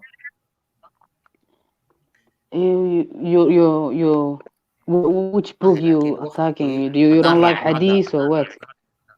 I mean, hadith or Quran, I don't believe none of it, Anika. Do you know done everything? Yeah, but why laakiin haddaad leedahay shariicada ayaa lagu dhaqmi jiray waagaas hore it's not true walaalo shariicada later on ayaa la qoray shariicada waxay tahay nabigana ma joogin for me that's true. I think that ay marka laba qof Sakari, that's a good point. Sakari, that's a good point. Adigu in Quraankiyo hadithkiyo shariicadiyo way ka dhaadhacsan tahay Soomaa Somalino waa tahay Soomaha aniguna Somali baan aho waxaas oo dhan igama dhaadhacsana sidee baan labadeenu ugu wara noolaan karnaa isku magaalo oo dadkeeni xaqaday geesta Africa aan kama ugu wara noolaan karnaa waxaas ku hadlanaa imika Sharia would protect you though, wouldn't it? No, it wouldn't. No, yeah, but then you need qanima. I need to pay basically a tax in Ampihiwai. Jizya, Jizya actually, yeah, sorry. Jizya, it depends which system is established in that area. Your tax you're happy with it. You're okay with paying the tax that you're paying in the country that you're Sorry, that is a wrong perception because taxigani I'm getting a good school, good parks, great streets, but that one in Islamic way, I'm saving my life. This one, I'm not saving my life. It's a protection tax. But also the difference is that the jizya is only applied to the non-Muslims, while as the tax that you pay in America, it's applied to everyone. Applies to everybody. Yeah. Good point. That's a good point. Zakah That's a for good point. Muslims and jizya is for Don't use the jizya, that's not an excuse. Walala, jizya that is saving my life, and this one is for everybody. So it doesn't. It's pretty much extortion, is what it is. It's extortion. Yep. If you think about it, it's extortion because the mafia used to do that when they go to businesses, or is it racketeering? Basically, go to businesses and say, if you want to be safe from us, you got to pay us a monthly fee, right? And that's essentially what the jizya is. Did the mafia pay a tax as well? Because as far as I know, jizya, the Muslims pay, but they pay a lesser tax than the. Did the mafia pay a tax to the mafia? Yeah, they worked. No, that's what they did. No, that's what I'm saying. If you're comparing, the Muslims pay zakah and the non-Muslims pay jizya. Everybody. So if the mafia didn't pay tax, are you saying Islam is the mafia, Marka? No, I'm saying that the example that he gave, the mafia. That's not a good example, brother. No one. The mafia don't pay zakah. Do the mafia pay zakah? Then for me, Islamophobia, mafia. Yo, you're making me laugh today, hello. No. The guy's making basically that's funny shit. Making some ridiculous basically in Islam synonyms. It's not even synonymous. Look, I think if we want to get forward, right? If we want to get on the same page when I'm talking about the people that believe in religion and the people that don't, I think we need to first establish why religion is not the way to go, right? Why religion is something that's not divine.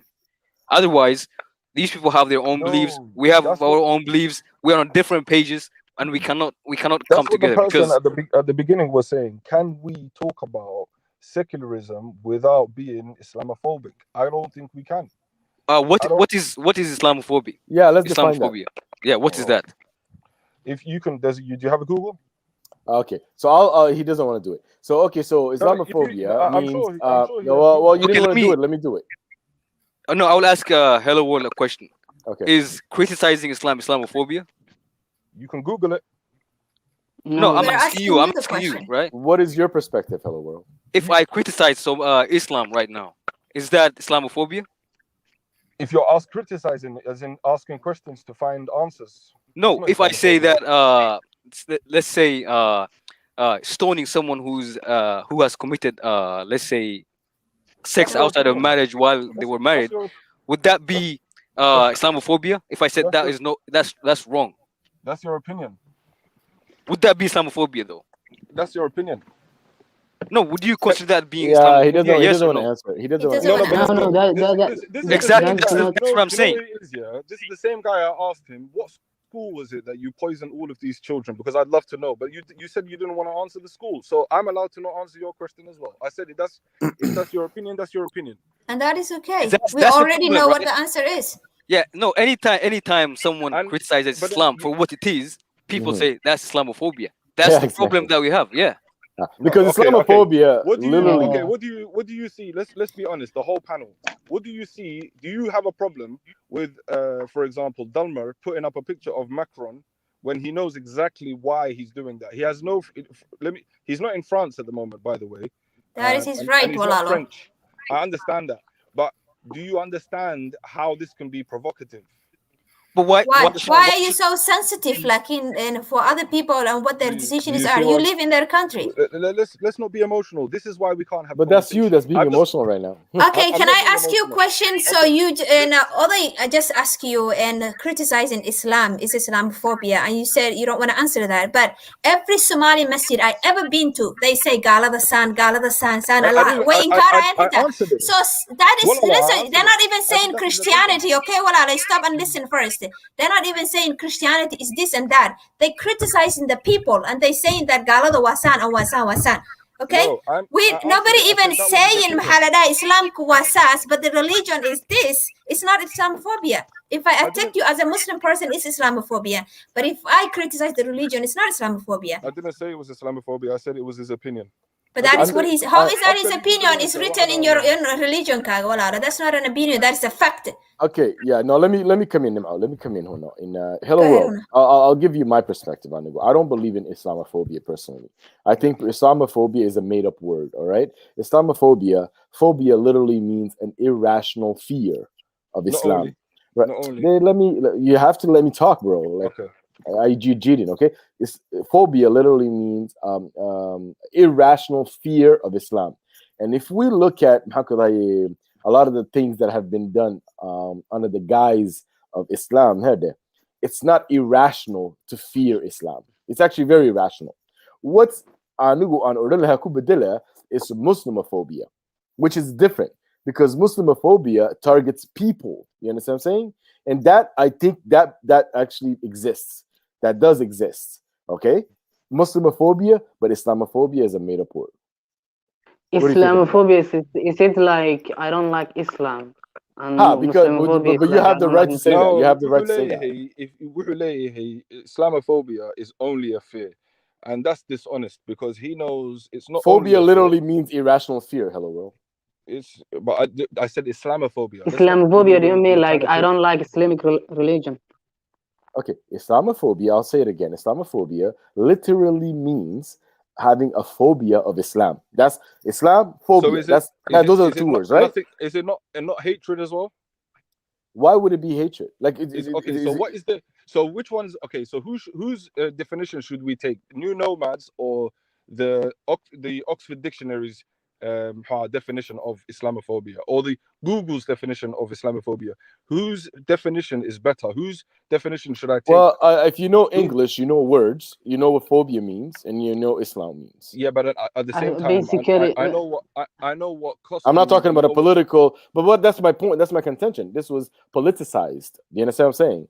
So instead of Islamophobia, we should probably change it to Muslimophobia. Listen, this is what I'm talking about. Because Islam is a religion and Muslims are the people. It's okay for people. It's okay for people. Hold on. It's okay. Hold on. It's okay for people. It's okay for people to dislike Islam because it's an ideology. The same way you might dislike Hinduism or Christianity. I don't know. You understand what I'm saying? That's the thing, though. I don't. It's okay. No. It's okay to dislike. That is not true. It's not true, but it's okay. How is it not true? This is what I mean. You're not even giving me the opportunity to answer my own questions. You have my answer. But let me just finish this, and I'll give you the mic. Okay. What I'm saying is, it's okay to dislike an ideology. It's okay to dislike a philosophy. It's okay to be against a way of life. It's okay to fear it, even to be afraid of it. You understand what I'm saying? Nazism is, it stokes fear in the hearts of people when you say Nazism, right? It's the same way. It's okay to fear it, hate it, not like it. That's just an ideology. That's an abstract concept. That's an abstract concept. But when you start, interpreting that hate towards the people, then it's about the people. I'm not for any Islamophobia. I don't want any Muslims in suffering because of the things that other Muslims do. You understand what I'm saying? That's Islamophobia. But Islamophobia is a politicized term, right, that has been decided on, and they just linked the ideology with the people. And that's why you're just taking it on. Is Islamophobia a hatred towards Muslims then? Okay, hello world. Let's suppose a girl. Hello world. Let me ask you. Let me put this scenario up, right? Let's suppose a girl, right? You know how Islam is, how Islam treats women. If a girl says, I hate Islam because it treats me badly, would that be Islamophobia? And does she have the right to say, I don't like that which doesn't like me? We're arguing over a concept that doesn't even exist, apparently. What Islamophobia doesn't exist. It doesn't exist. For example, now, I'm sure everyone knows the Nazi history and how it came about that they got everyone to believe that Jews were so inhumane that they were worthy of killing, that they were worthy of even a Holocaust. Now, how did they come to that idea? How did they do that? Did they do that by just pointing fingers and laughing and sniggering? Or did they do that by causing hatred in people's hearts towards them? And how did they do that, do you think? Was it through Words, was it through pictures? Exactly that. Through words, through pictures, through propaganda. The same idea is what you're trying to say doesn't exist towards Islam. And the same idea is what you're saying. It's just a fear towards them. It's not a fear. It's an actionable action. It's actually happening. But you're trying to pretend as if it doesn't exist, and you're trying to act as. This is why I'm saying, look, if I'm a person who's trying to bring other Somalis in, irregardless of what their religion is, at least let me be neutral. At least let me be someone who doesn't support no one. I don't support any religion. So if anyone is on my panel, for example, one of my friends is on a panel and he's, for example, cussing. Look, he's got a picture of Bill Cosby, and there's someone else that doesn't like it because, you know, they don't like people mocking rape victims or people that are associated to rape. I will tell my panelists, my fellow panelists, put that down. That's insensitive. Simply on that basis. But you're strong and wrong is what you're saying. I want to bring everyone in. However, I'm going to allow my friend to be provocative. I know why he's doing that. I know why he has a picture of Macron. But I want to protect his rights to express himself as he pleases. It's just counteractive. It's counterintuitive is what I'm saying. Sorry. Hello world. Did somebody tell you there's something that you can't do here? You can't do whatever you like here, right? You can express your ideas. And let me ask you this. When was the last time you have experienced yourself Islamophobia? Right now. Dalmar's got a picture of Macron. Tell me what was it that was Islamophobia that you experienced now? He's got a picture of Macron and he knows. How is that Islamophobia? But that's his right to put that picture on his profile, right? Why should you dictate what he can put on his profile and what he can't? This I don't like. And hello Waldo, su'aalan ku weydiinaa walaalo. If I could dictate hello Waldo, what he dhegeyso. could do, Hello then Waldo, his listen picture horta. would be down. I can't. That's the point. I don't have any of that picture, so dhegeysa aniga. Ha walaal waan ku dhegeysanaya. Hello Waldo, and diinta Islaamka diin sax inay tahay adiga soo ma aaminsanid. Ha waan aaminsanahay. Ilaahay Qur'aankiisa laftirkiisa kuma dhihin diintan aniga soo dejiyay anigaana ilaashanayo. Yes, boqolkiiba boqol, yes. Marka maxay ka dhibaysaa qof sawir uu soo gashtay ama qof wax ka sheegay already hadduu Ilaahay soo dejiyay ilaashaday. Aniga ima dhibiso, imaadan fahmin. De waa xanaaqsan tahay badal mar sawirkiisa waa ka xanaaqsan tahay Islamophobia in lagu dhaho maxaa la dhahay wax jira maaha waa ka xanaaqsan tahay. You know, waxa jira, you know, in Britain, waxa jira dad, they just point fingers at you. Oh, they make a point and then they say to you. Okay, let's not say marka waa xanaaqsan tahay laakiin waa dhibsanaysaa soo maaha. May qofkii waa la weydiiyaa maad xanaaqsan tahay lama dhaho waad xanaaqsan tahay. Okay, sorry inaan ku dhahay waa xanaaqsan tahay laakiin waa dhibsanaysaa anigoo ka dhadhaminaya hadalkaaga. May ma dhibsani aniga ma dhibsani. You didn't understand the whole what I'm trying to say. Okay, make me understand walaalo. Okay, I'll explain. You don't like Macron. May ninkan magaciis ma aha what's the guy on the panel? The main guy was New Nomad. New Nomad, yeah.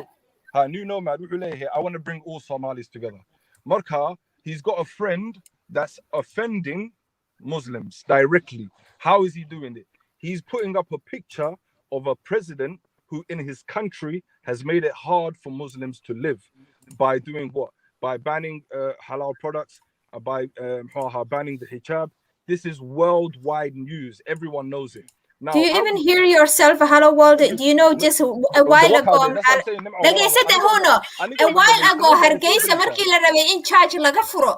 Do you know Somalia inay diiday? This is what I'm trying to say. You don't want other people in a wadankooda say rabaan ay u isticmaalaan, but you don't want yours in a kusoo dhaweysid and then open out. ha isticmaalaan say France dadkaas haday rabaan inay xijaabka mamnuucaan aniga horta shakhsiyan kuma raacsani ma fahanteen aniga gabdhaha la dhashay walaalahay xijaabka xirto cidna ma doonayo inay xijaabka ka erigaan. You're not understanding my point. I'm saying qof sida for example I want to bring everyone in. So everyone, I want Somalida oo dhan ila wada saaxiib, laakiin saaxiibka why is he offending Muslims directly, Marka? How is this picture offending Marka Muslims? Okay, did I not explain to you? Okay, why? Dalmar Francis, but hadu Francis ka imid, waxaan oran lahaa sawirka is caadi, it's not a problem.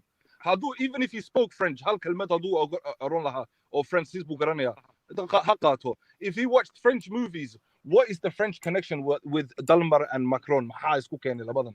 If it's what if Dalmar ideology ahaan uu support garaysan yahay marka maxaa ka qaldan? ideology ahaan marka sawirka Macron ma wahabeen What if I'm not speaking for Delmar? No, that's no problem. I don't have a problem with that. You know what waxa ka khaldan aniga I support the Nabi Muhammad the Nabi Muhammad's ideology or ilahi siiyey. You have a problem with that. That's why it's a problem. I don't have a problem with that. I just left it alone. I don't believe it at all. But whoever believes it is not my problem. Okay. Let me just recenter this a little bit. Hello world. I understand. I hear you. We all heard you. Because if we're gonna be hello world, please let me finish, bro. Let's have the art of conversation. You know what I'm saying? Like let's please. I heard you. You said your piece. This is the platform of Free Somali Minds. This is a platform where he came with this. I don't even see any picture of Macron. You seem to think that there is one. I don't see it. I do not have any problems with anyone's in profile pic. You understand? So now you're going to have to be okay moving on.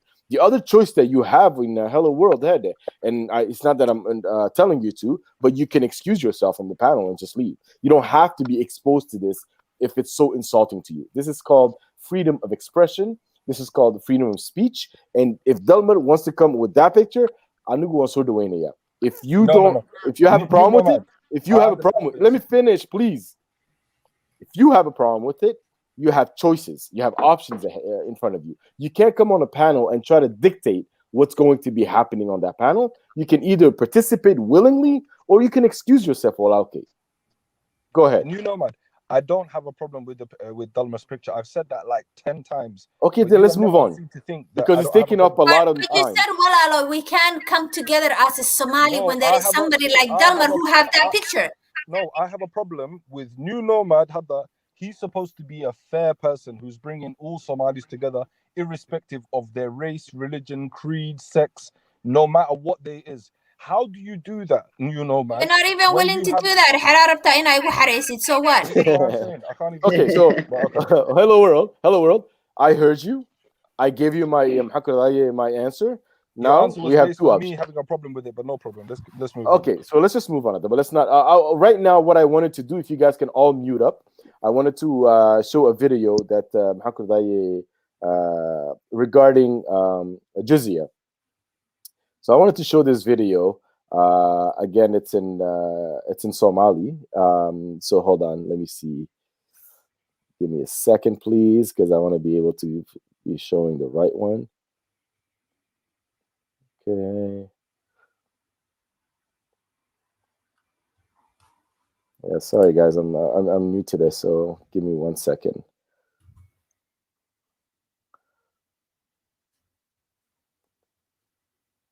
And you guys let me know if you can actually hear it.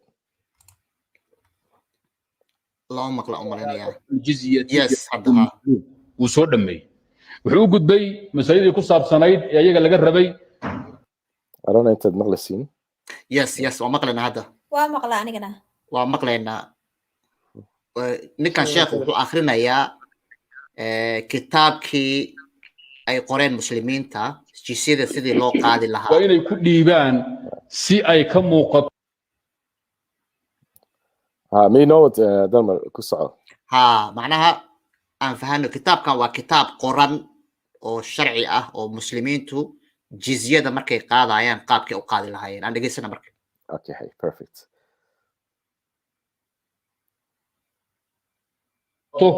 ihaano iyo ba'naan iyo liidnaan ay ka muuqato.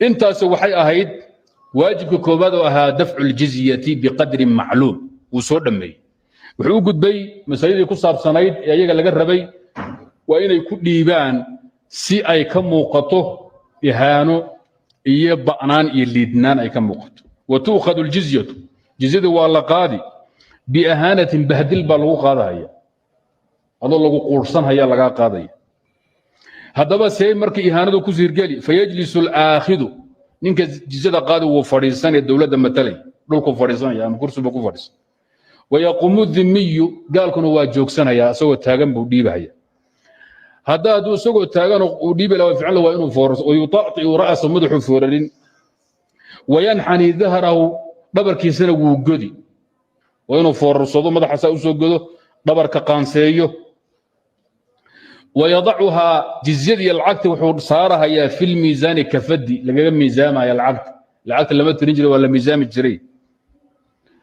halkaasuu dhigahaya marka laga hubsado waxaa loogu daraya wayaqbidu al-aakhidu jizada ka qaaday wuxuu qabanayaa lixiyada garka gaalka lafgareedu ku dhagaya haduu gar lahayna cataatu ku dhagaado timeeleeyaan timuhu qabsanay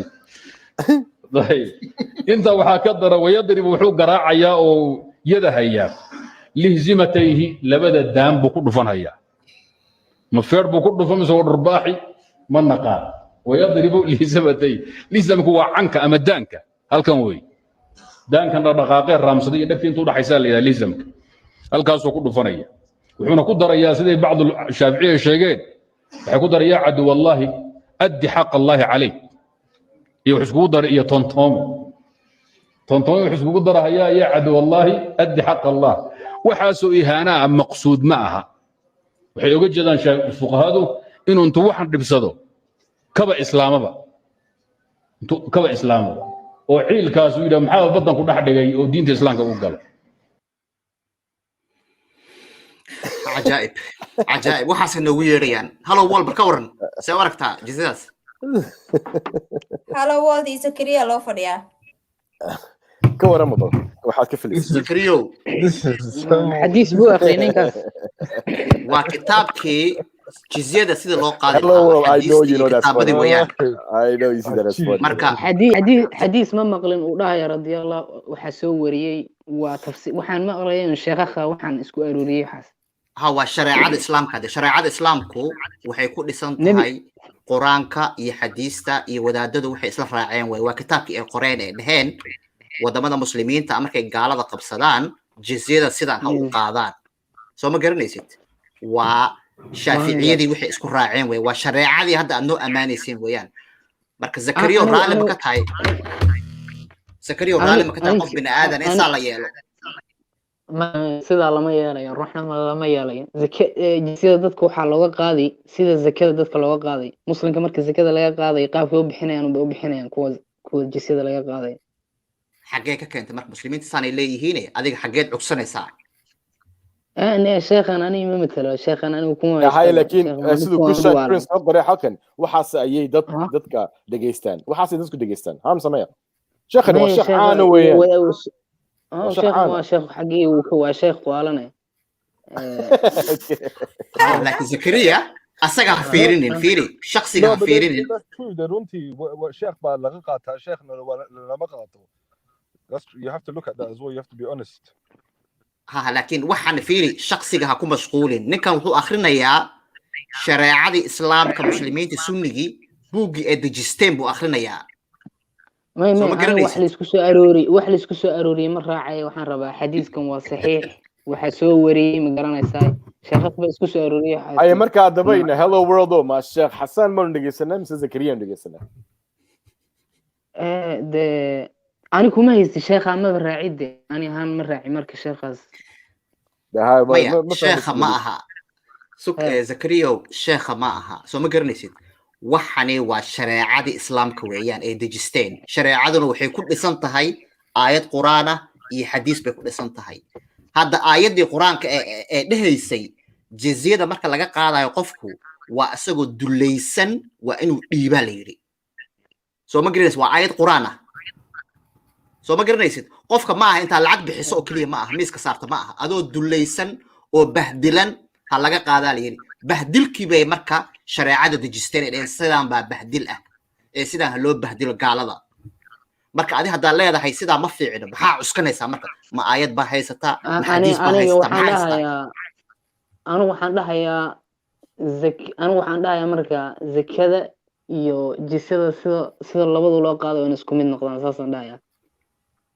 ها لك شرع عصوبة كيني سامرك سما ذيك يهري شريعة وتوريسا بوجودي بوجن وآخرنا وتوريسا سما كعصوبة مغريها yes welcome to the world walaala intaas baan doonaynaa anaga waxaan leenahay aan fiirino xeerkeeni hore Soomaaliga aan fiirino xeerka islaamka ah wax macquul oo aqli gal ah oo anaga iyo adinka iyo bin aadanka dadka dhan isku wada keeni kara ya aan samaysano dad aqli badan baan nahay ingiriisku naga ma aqli badna mareykanka naga ma aqli badna waa dad anagoo kala weeyaan intaan fikirno fadhiisanno aan dhaqankeeni soo ceshanno aan sharciyadeeni soo ceshanno aan xeerarkeeni soo ceshanno suugaanteeni aan soo ceshanno magacyadeeni aan soo ceshanno hadda fiiri zakariyaad wadataa waa magac carbeed weeyaan awowyadeen magacyo Soomaaliya la bixi jireen zakariya waa magac yahuudi magac Soomaali maaha Soomaali maya dadka horta waxay fahansaneen dalmar oo mataqaanaa magacyadan carabta ma ahan magacyo muslimid maxamed baa la oran jiray islaamka intuusan iman khadiija ee islaamka intuusan iman cali sidoo kale cabdullaahi aabihiis marka magac islaam lama dhihi karo magacyada waa just magacun carabtaana iskale magacyada marka inaa guuleed iyo wehliyo iyo waxaa la baxday maxaa kuu diidaya magac wuu jiraa Soomaali guuleed loo bixiyay Soomaali tif weeye magac caadi leh Soomaali kama soo horjeeda kaaga waxaa leeyahay laakiin we shouldn't change dadkeenoo dhan inaad cabdullaahi cabdiraxmaan iyo hebel loo wada bixiyo hadda aan laba magac ba hooyadii waxay ku tiri laba magac ba magacay rabtay waxay cabdiraxmaan gabadhay saaxiibay yihiin sakariya rabtay sakariya la bixiyay marka I cannot decide they give me the name xora u leedahay walaalo kama soo horjeeda laakiin waxaan ka hadlaynay concept of dhaqankeena inaanan la rogin oo wali si tilmaamaheeni u socdaan magacyadii baa kamid ah Soomaaliya the people Somali people have to choose those who are religious if they want Abdurrahman they should have the freedom to say I just said that I am not against it walaalo I just said maxaa dhaqankeena u sii socdo those who have a concept of dhaqan or this if they have that then they should choose Somali name original name but if you don't have dhaqan you can just choose any name because it could be some name sahib ka magaciisa that's what they choose their names for a movie they watched. There can be any reason. Because Somalinimo baa ka tagtay. Kala hada cunigayga movie aan jeclaa on John u bixiyo really think dadka inay faraha ka qaadayaan marka Soomaalida. May aniga in your world in the secular world you will have to accept that. Somalida in a secular world. But I am Somali. I have a family walalo. May I think that's what I'm saying. It's not nothing personal to you walalo. In a secular world if we hadan ufis no like for example in a secular world in Somalia if we were all secular hadan like for example ninkan wuxuu isu bixiyay John because film ka buu daawday ciyalkiisana John buu bixiyay you can't have a problem with that ma ay kartid dhinaca ma ay kartid you can't do anything to him laakiin hadda u bixiyo waxa la dhihi lahaa war magaca gaalada maxaa caruurta ugu bixisay magac uma arkaan iyaga waxay u arkaan magacyada carabta in ay diiniyan related ku tahay dadka badanaa ma fahansana dee walaalo are you saying right now that every oldest son is not named Muhammad because of the Prophet Muhammad? Is that what you think? No. Okay, so Sharaf Bay Warkan. Like, let's just not sugarcoat it. Let's not. But Muhammad was Muhammad before Islam, walalo. It has nothing to do with Islam. Like if I saw like one of my Somali friends, naming their child Guled, I wouldn't look at him any different. Like I wouldn't see that as like what. Of course not. Nobody's saying. What Nim'a said, that was a very good point about people in Arabta having these names even before Islam came. Absolutely, right. She's absolutely right about that. But now that it's being associated to Islam, Sharaf Beware Khan, that's true. But if I saw my friend just naming his kid Guled, I wouldn't see any different to him naming his kid Abdullah. It would not make any difference to me. If anything, I would look at it both. I'd look at it more like this guy cares about, Guled might be, there's a reason for him, his great-grandfather's name. A lot of people now, they name their kids after their great-grandfathers. And that could fall on anything. Their great-grandfathers could be named anything, like, it could be Abdullah or it could be Guled. It could be Dalmar, for all you know. Yeah. Let's see انت قف دلمر وبحس عيالك وجيمك هذا كده. I think right now, if you were to call your name a name Dalmar in the West, you would have to think about interviews in the future, CV. Is it gonna look exotic? Is it gonna look correct? That's what people think about more times now when they name their children. They don't think about Wah Sharafle. So and that will change with the times. So I don't know if there's any importance to really and truly. What we're doing. Okay, so let me just what we're doing here is what we're discussing is the Somali Renaissance. Adigu, let me ask you a straight up question, Hello World. And actually, you know what? Let's mix it up a little bit. Odemir, how about we start with you? I wanted to know, what would you think? First of all, do you think Somalis need a renaissance? Do you think there's a rebirth that's necessary for our people? And what do you think that kind of looks like? Like, how do you see that happening? Because I think it's time that we talk about solutions. Well, I don't know what you guys think. Go ahead. Personally, I think it is already too late for Somalia, right? If you try and change anything about how Somalis are right now, they will be opposed to it, because everything now about Islam is entertained. It's put in their identity, so it will seem like as if you're trying to change their identity. I think the only way that we can do is, I would say, have conversations. That would be about it. For me, I really have no hope right now, but I will stay optimistic and say, maybe right someday. But I think now it's too late for me personally. It's sad to hear, but I hear your point.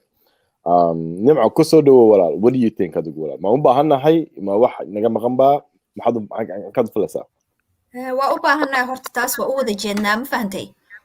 And I'm not giving up on Somalia, because it can change. There are so many countries in the history of the world who change after many years. We just have to start somewhere. That's it. Okay. If I were to be honest, for argument's sake, it would be nice to see, Somali art flourishing, Somali, artists, all of this coming out, and seeing how the Somali version of what the top 10 charts could be or look like. But that's me being selfish. That's me knowing that's going to cause you harm, but it's just for my entertainment. So it's a two-sided coin. Like, as much as I would like it, it's exactly the same as much as I wouldn't. Do you see what I'm saying? So is a renaissance needed? It would be nice, but what would it be nice for? It would be nice for my entertainment, not for... So a renaissance, Somali renaissance would just be for entertainment? No, I'm saying, for example, like, that's one side of it. If you were if I were to see a renaissance, it doesn't have to be powered by secularism, or it doesn't have to be powered by religion. It just needs to be powered by taking away the problems that we have in our country now, main problems that we have in our country now. Like, for example, what is renaissance when there's corruption in our country? How can a renaissance even begin when there's so much corruption? When the powers that be will not allow any change to happen. People are happy with the status quo. They don't want things to change because the powers that be benefit from that. That's what we should be focusing on. Okay, thank you, Hello World. Dalmar, kusoo dhawo walaal, wari aan kula taadiga. Waa mahadsantihiin. Ani ahaanteeda runtii waxaan ahay qof aad iyo aad ugu hanweyn, rajaynaya in la gaari karo. Maxaa yeelay Soomaali haddaan nahay, waxaan nahay dad aad u yar baan nahay. Waxaan nahay dad dhaqan ahaan, luqad ahaan iskaga midaan nahay. Waxaan nahay dad uu wax ka dhaxeeyo, dhiig ka dhaxeeyo. Sidaas darteed, ummado annaga naga fog oo kala dhaqan ah, oo kala luqad ah ayaa isku yimid oo sameeyay. Hadda waxaa jira wax la yiraahdo African Renaissance, oo qaaradda dhan oo Afrikaad aragtay ayaa la rabaa in la isku keeno. Ayaa la doonayaa. Marka Soomaalina isku imaato waa wax aad u fudud. Oo kaliya waxay u baahan tahay in dadka Soomaaliyeed si qalbi furan, si daacad ah u wada fariistaan. Wixii gumaysigu uu ku shubay qalbiyadooda iyo maskaxdooda uu ku shubayna inay iska meeraan, inay ogaadaan aniga iyo adiga ayaa walaalo ah. Labadeena ayuu dhiig naga dhaxeeyaa. Wax wada noolaanaya waa labadeena. Dadkan kale isku kaanya diraaya ee fikrada khaldan na kala siinaya inaan ka gudubno. Ani ahaanteeda waa la gaari karaa. Waa wax fudud oo la samayn karayo weeyaan. Marka waan ku hanweynahay. Haddana Soomaalidii waxa weeyaan way ballaaratay, aqoontii baa korortay, adduunkii bay arkeen. Berigii hore Soomaalidu waxay ahayd dad hal meel wada jooga. Maanta laakiin adduunkii bay arkeen. Cunsurinimada dareemeen. Soomaalinimada waxay tahay bay dareemeen iyo arkeen. Soo ma garanaysid. Marka waa wax fudud weeyaan. aniga iyo Zakariya hadda intaan wada fadhiisano yaan heshiin karnaa sharciyo dejisan karnaa wada noolaan karnaa qof kastana gurigiisa markuu tago gurigiisa markaa tagana waa la tukani soo ma garanaysid dad walaalo biriska wada cuna inaan wada noqono ayaa fiican intaan noqono aad iyo aad well said mahadsanid dalmar walaalkay Zakariya kusoo dhawow walaal waxay kula tahay adiga أنا waxaan dhihi lahaa dhibaatada wadanka haysta wadamadan shisheeyaha waa in magaranaysa Ethiopia ha noqoto Carabtan Mareykanka wadan kastoo shisheeye oo magaranaysa dadkan magaranaysa qeybahan kala duwan funding gareynaya oo ka siinaya so long don't exist there as long they exist these people we will have a lot of problem I know Somalis they are not united they don't have but the outside forces are pulling them and making them fight each other but if they were themselves I think they would have come to something okay mahadsanid Zakariya mahadsanid aad baad mahadsan tahay Far big up Thomas Jefferson welcome to the stream Far thank you what do you think we're talking about Somali Renaissance today what are your 2 cents please we got cut off last time so I'll just repeat what I said last time about like Somali Renaissance. Right. Honestly, what I was saying was like the only thing I have in common with other Somalis is like Somalinimo and being Somali, right? And that we can come from different faiths and different sexual orientation and way of life or whatever, right? But we're all Somali at the end of the day, right? Right. So for me, it's like for me to have a Somali Renaissance, it's like people have to put aside like their differences and appreciate like their countrymen more or less, you understand? And that's the only way like I feel like we could have a Somali Renaissance. And I wanted to say earlier, hello world. Sorry. What was going on Friday? Sorry, okay. No, hello world. I just wanted to add too, like I just thought it was a little hypocritical earlier when you had a problem with Dulmer's his profile pic, you understand? Because the whole time I don't think anybody No, hold on. It's just that nobody said anything about your profile pic and stuff like that. And for me, the way I live my life is just like so what if somebody else has like different views than me? You understand? We're all different. You understand? And also, I don't have to go around like trying to control other people and their choices and like what they're doing. So I just thought it was like a little hypocritical. I feel like if you were gonna have a dialogue, it should have been like, hey, like what is like your profile pic or like how are your views or what do you think and stuff like that, and actually have a dialogue, you know? Like and honestly, like what Nomad was saying earlier of, you know, like you just have to respect other people's like choices. Like here, like I'm very liberal, but there's Somalis who believe in Trump and who I still have conversations with, you know, and you still have to respect the person even if their views are like different. You can't be like, hey, I know you got to change the no. So basically what you're saying is live and let live. Basically, yeah, live and let live. Yeah, definitely good point. Yeah, and honestly, like even on Friday, like the Somali speakers guys, they were like, "Hey, Nomad, can you like change your name to like?" Far, we're not gonna go back to previous streams, Walal. Okay, sorry. No, I think it's like hypocritical. Yeah, no problem. problem. Let like people live, you know. Like I hear you. I want to give a chance to I'm not sure which president this was, but one of the first presidents, Thomas Jefferson.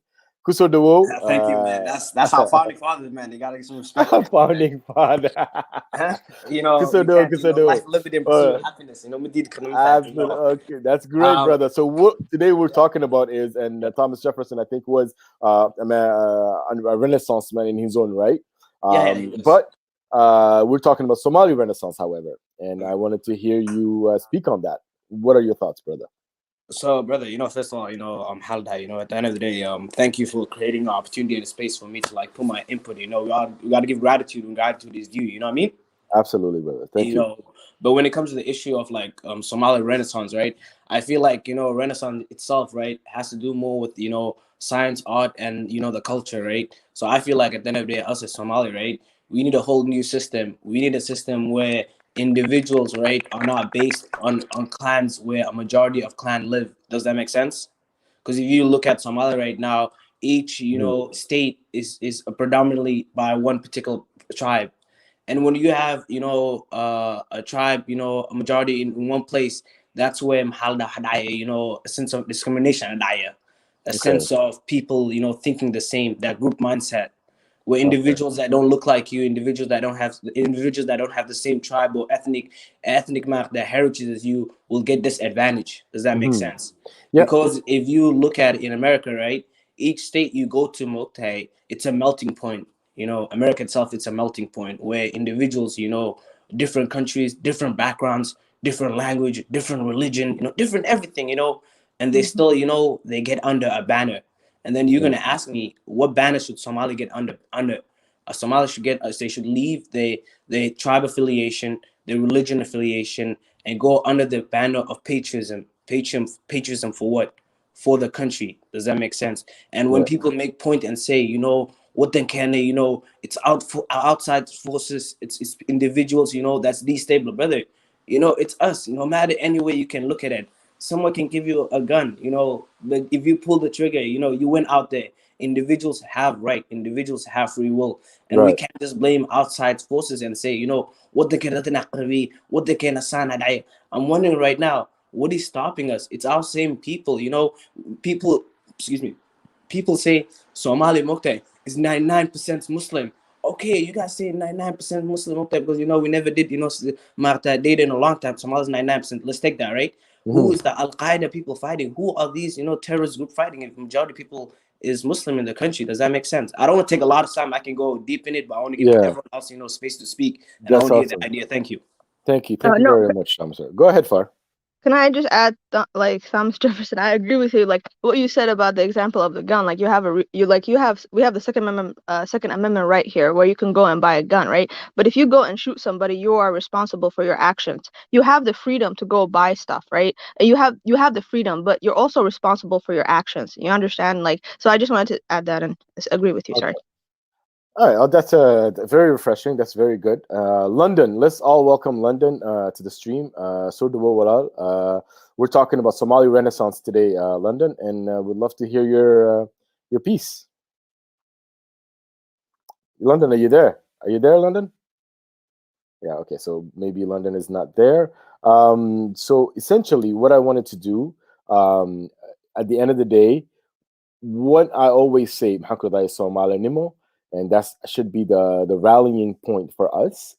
It's exactly because of that, because there's different kinds of, even within Muslims, there's different kinds of Muslims, right? So there's a plethora of belief systems and different ways of worshiping the Most High. The thing, however, is, should that be the rallying point for a people? And I don't think that should be it. I think I'm in the same vein of the professor Ahmed Ismail Samatar. Professor Ismail Samatar said we need to have a secular state. Essentially, is what he said, right? He says essentially that's what he said, that he wants to have a secular state. So that's the thing that I want to see how that's going to be happening, and how that the possibility of that happening. What are the steps towards that? What are we missing? What are the, because today I think we can't do much worse on the world stage as Somalis. And I'm not trying to diss my people, but it's just a matter of fact. It is what it is. I'm just trying to see if we're able to get somewhere where we are able to get to that next level. So yeah, Kusodo Dalmar, if you want to say something.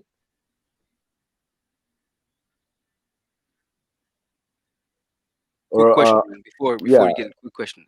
Yeah. Is there another stream you guys are involved in? Go ahead. What do you mean? No, there's a lot of different streams out there, but this is the one that we do. This one is on every Sunday, bro. Okay. All right. Yeah. So. Nomad, I just wanted to add, where's Tom Jefferson? Yeah, I wanted to just add to your point what you were saying earlier. You're right. Basically, it just comes down to united we stand, divided we fall. United we stand, divided we fall. Yeah. That's it. So I really want to be able to see how we're going to be getting to that next level, because honestly, it's time. If it's ever been time for us to have a renaissance, it's now. So I think the first step is to criticize each other, right? Yeah. If criticization is not allowed, what will happen is people will not be exposed to different views, right? If I am not Muslim, I can be criticized. If I see someone who's Muslim, I should criticize, right? And when you criticize, you'll find a middle ground, and that's how we can go and move forward. But if everybody's afraid of everybody and people are not willing to have a conversation and criticize each other, we'll never go anywhere. We'll always be where we are. Okay. So basically, the first step is to actually, and it's so simple yet so hard for us for some reason, is to start having conversation in a civilized manner without wanting to kill each other, right?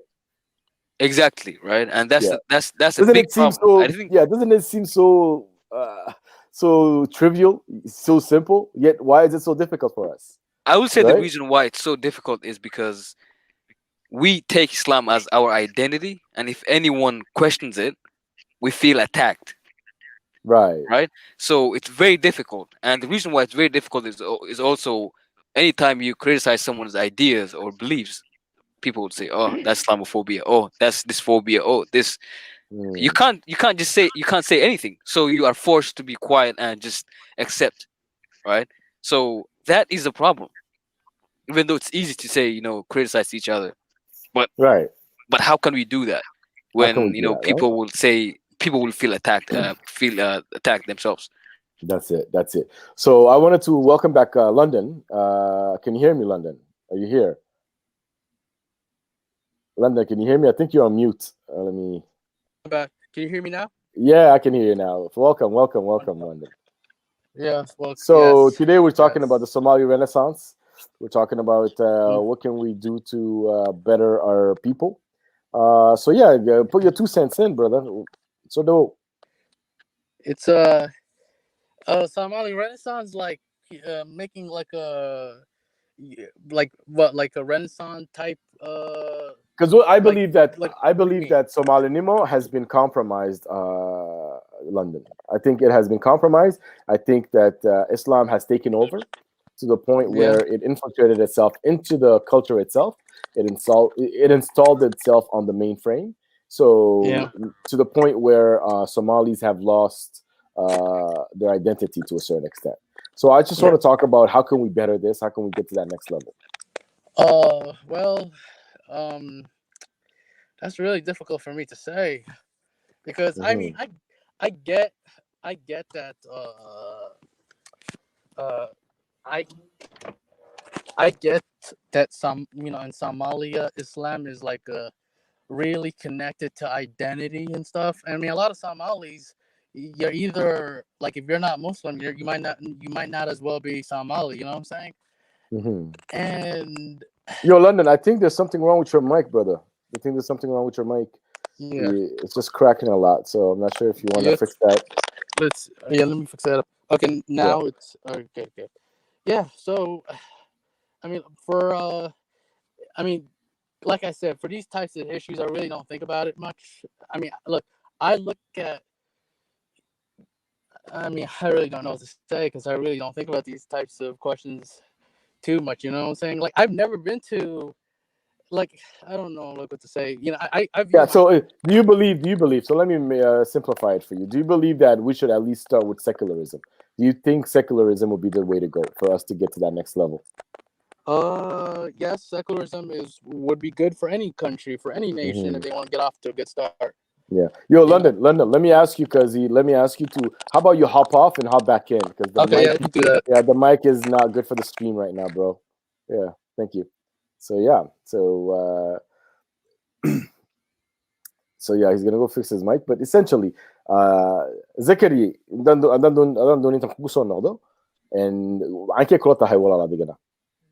what do you think going forward?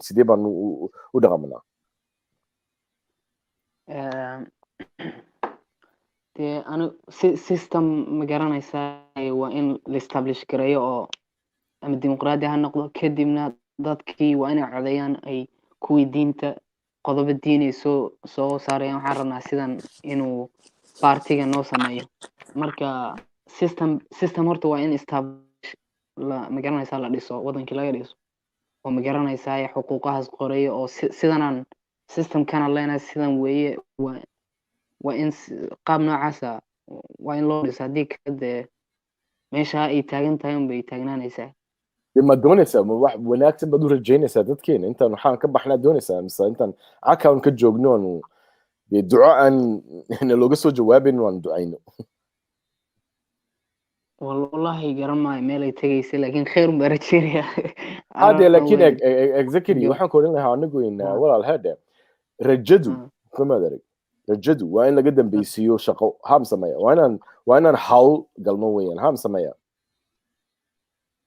waayo haddaan rajeeyo haddaan meel iska fadhiiso idhahdo waan u rajeynayaa un wanaag dee waxba dhici maayaan nothing's gonna happen man if I just sit somewhere and I just keep hoping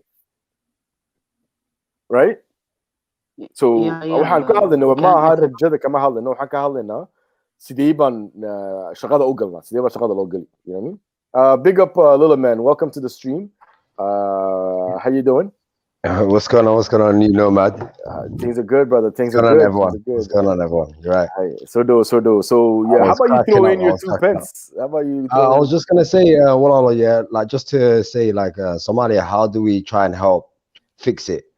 One of the ways I was thinking about is like if any Somalis around the world that work in construction that can somehow like help educate people back home about building houses or infrastructure. Like we need people that are gonna build the country, basically, a workforce, the right workforce that can either teach or build the country. So bring a skill back home, some sort of scheme. But these conversations, it starts with conversation first. I think Somalia that we can't even have a conversation, can't even sit on the table. There should be first security. Yeah, I think like the only way you can have a Somali Renaissance is like actually through unity, like I said. But some of these people are just like are so sexist and racist and all kinds of like self-haters. So it's just like, but again, I still believe that like it's just through unity. Honestly, like you have to unite. There's no other way for you and that's the whole point of what are we uniting around? What are we rallying around? Somehow we need competition. We need some sort of area to prosper. Same as sort of like how the right we need competition, you know, like the more you see people prospering, the more you'd be like, what is my tribe doing for me? What is these guys actually doing for us? They start questioning. We need them to question their leaders and start to realize that actually these leaders are not doing nothing for us. I think in Qabil should be dissolved. That's what I think. Qabil should be dissolved. Is that what you said? Qabil should be dissolved? Yeah. Qabil should be dissolved because it became more negative. It's not. Yeah, I know you can't really dissolve Qabil because we all have a Qabil, but Qabialid should be dissolved. I think that's what I would say.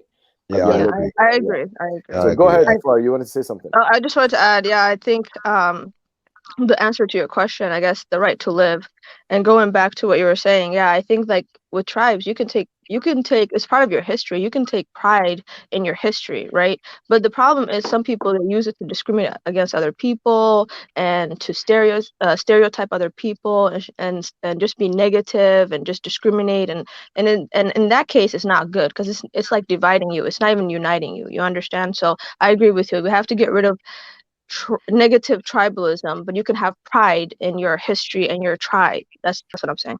Sorry. Yeah, that's a good point. And also, I would advise people from different tribes that live outside of Somalia to start buying houses in different places of Somalia if they can, to try and start mixing the people so that not just one tribe lives in one area and dominating, but obviously respect the rights of whatever tribe that lives there and whatever the rules are. That's true. No, in government offices there shouldn't be some guy saying I'm from this tribe or some guy getting a position because of his tribe. Those kind of ways should be stopped, and the people, any person can get irrespective of their tribe. but at the moment it's more tribal. Each area their tribe controls. Yeah. So at the end of the day, we're not going to deny the issues with tribalism in our within our people.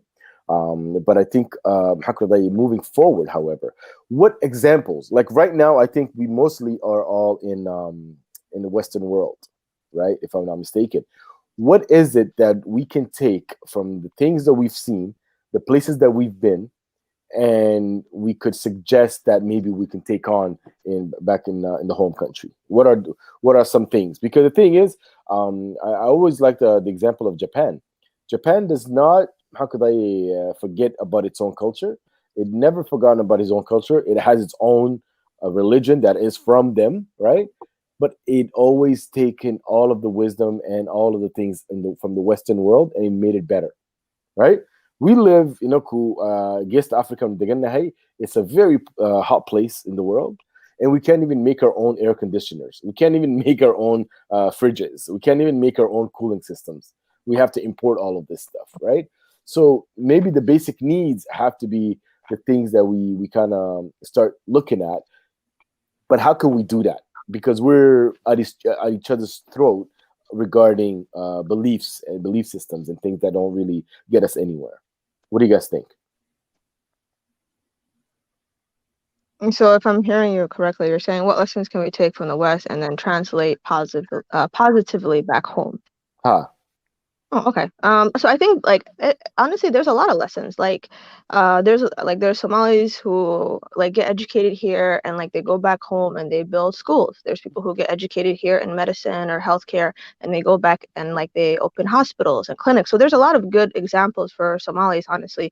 But personally, what lessons can I take is I've lived where I live. You see so many people. What Thomas Jefferson was saying, going back to that, you see Hispanic, Latino, and Daya, just all of Mado Ada, everything, everybody, right? And so when they meet you and you meet them, it's you have to be tolerant because you see he's right. It is a melting pot because you have to deal with all of these people, and not only that, but you have to show your culture and you have to represent your people in a positive light in a way, right?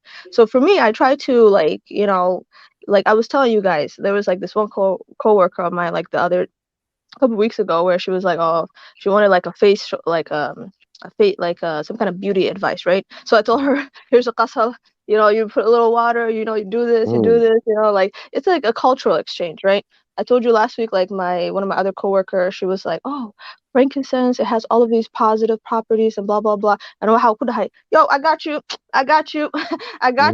But also, right? I was this is how you do it. You put a charcoal there. You put a what do you call aluminum? You put the little thing. It's nice. You can take it room to room. This so you share your culture a little bit. It's a cultural exchange. Yeah. It's a cultural exchange. You have to represent. You have to represent. You feel me? So for me. Yeah. The lessons I learned, just to wrap it up, is one, being pride in your culture, and two, being tolerant of other people and their point of views and their way of life, and that's it. And that's why I don't tell other people how to live. Just do you, boo boo, and that's it. Okay. But this kind of fits in perfectly to this comment from Harun Musa. He said, "Why don't all your apostate talk about how to better your life, then speaking about Somali people who does not care about ex-Muslims?" And he's got nice little emojis there. And the funny thing about this is that he doesn't see how he's exposing himself. He's saying he doesn't care while being on the stream. Do you know what I'm saying? So that's the whole bipolar approach to it. He says he doesn't care about ex-Muslims, but then he's here. You know what I'm saying? So that's the oxymoron. So this is it's a huge oxymoron, right? And so this is the thing with our people. It's hey, why don't you just stop talking about that? And it's this constant wanting to control the narrative that I don't understand. Why? What is this? Why can we not just live and let other people live? Harun Musa, he thinks he's doing something good. Yeah, go ahead, Delvin. I think it comes from the home. That hush culture. Where your mom tells you, shh, the shame culture. Yeah, the shame culture. So we all got it. I used to be like that when I was religious. The same way I used to be bro, why are they talking about this? Why are people this way? Or why just you go into this policing thing? Because at home, growing up, you were getting policed. by your mom and dad. You know what I mean? So no love, just policing. Right. So, man, go ahead. And no man, I also think it's like a lack of experience, because I think earlier in one of the earlier podcasts I've said was I used to be the same way, but then I encountered so many different Somalis that after a while I'm just like, we're not monolithic. Like there's Somalis who's gonna say to you, I'm they them, and I'm just like, I'm like, you see, like gay Somalis, trans Somalis, all kinds of Somalis, and so it's like, are you gonna go and fight with everybody and try to control the narrative? No, the only thing you could say is like, live your best life. I'm gonna live my best life, and that's it, So that's why comments like this always get to me, because like, wow, why are you even here? What's the point of making yourself known to tell me that you don't care about me? It's kind of like I'm on the 5th floor, right? And someone comes up all the way to the 5th floor to tell me, I don't care if you're on the 5th floor. It don't make sense. Like, well, you know what I'm saying? Like, it makes no sense, bro. It makes no sense. Oh. You know what I'm saying? So that's what I always kind of try and understand what is going on, right? I always try and understand that. So, but at the end of the day, it is what it is, right? It is what it is. So maybe how could I hello world? You wanted to add something, bro? I've just come back. Sorry, I was the one following the conversation. Oh, okay. No, that's cool. No, because we had a brother here that says, why don't you apostate stop talking about, start making better your life instead of talking about I'll be back in just a second. Sorry, give me just a second. Yeah. No, we're just talking about the comment. But yeah, so London, are you back? Yes, I'm back. Okay, yeah, you sound better now. Yeah, your mic is better. Okay, wonderful. Yes. So yeah, so we're just basically saying, why aren't people just letting people live? Right? That's what I don't understand. My friend, people like controlling other people. It's been that way since the dawn of time. And they'll create humans will create whatever way possible to control other human beings, whether it's economic, social, the whole 9 yards, unfortunately, because that's how. We don't have. So it's just a power struggle thing that you're thinking about. But London, don't you think we're in a better time than that time? Like we're in a better position where even the poorest person can have a decent life, even in the West. People do control us, yes, but we have a decent life, even though we're being controlled. Well, so can't we at least get to that level? I would definitely say yes, we are in the best of times compared to 100 years ago, 200 years ago, where hey, you could just die from, if you got a cut, you could just die if you didn't have penicillin. Yeah, but Somalia is kind of like that right now, ain't it? Well, yeah. I thought you were just talking about here. My bad. No. I mean, can't we get to the level that at least I know people control us and blah blah blah. Yeah, it happens everywhere. Mm-hmm. But at least England's got to the level where there is control. Yes, there is a hierarchy, but even the people at the bottom live a reasonable life. We get free healthcare and whatever. Right, and that happened after hundreds. Yeah, if you talk about the United Kingdom, for example, that happened after like centuries of struggle. Because like a couple of centuries ago, the vast yes. I agree with your sentiment in whatever you were about to say. Mm-hmm. No, I get you. You know what I'm saying? But it takes change. Just doesn't happen overnight. Change takes a long time, unfortunately. Haven't you realized that the world has been changing real quick because of the internet and people are well connected? Oh yeah, it's not like in the past. So things can move fast. Right. We can do stuff within 50 years.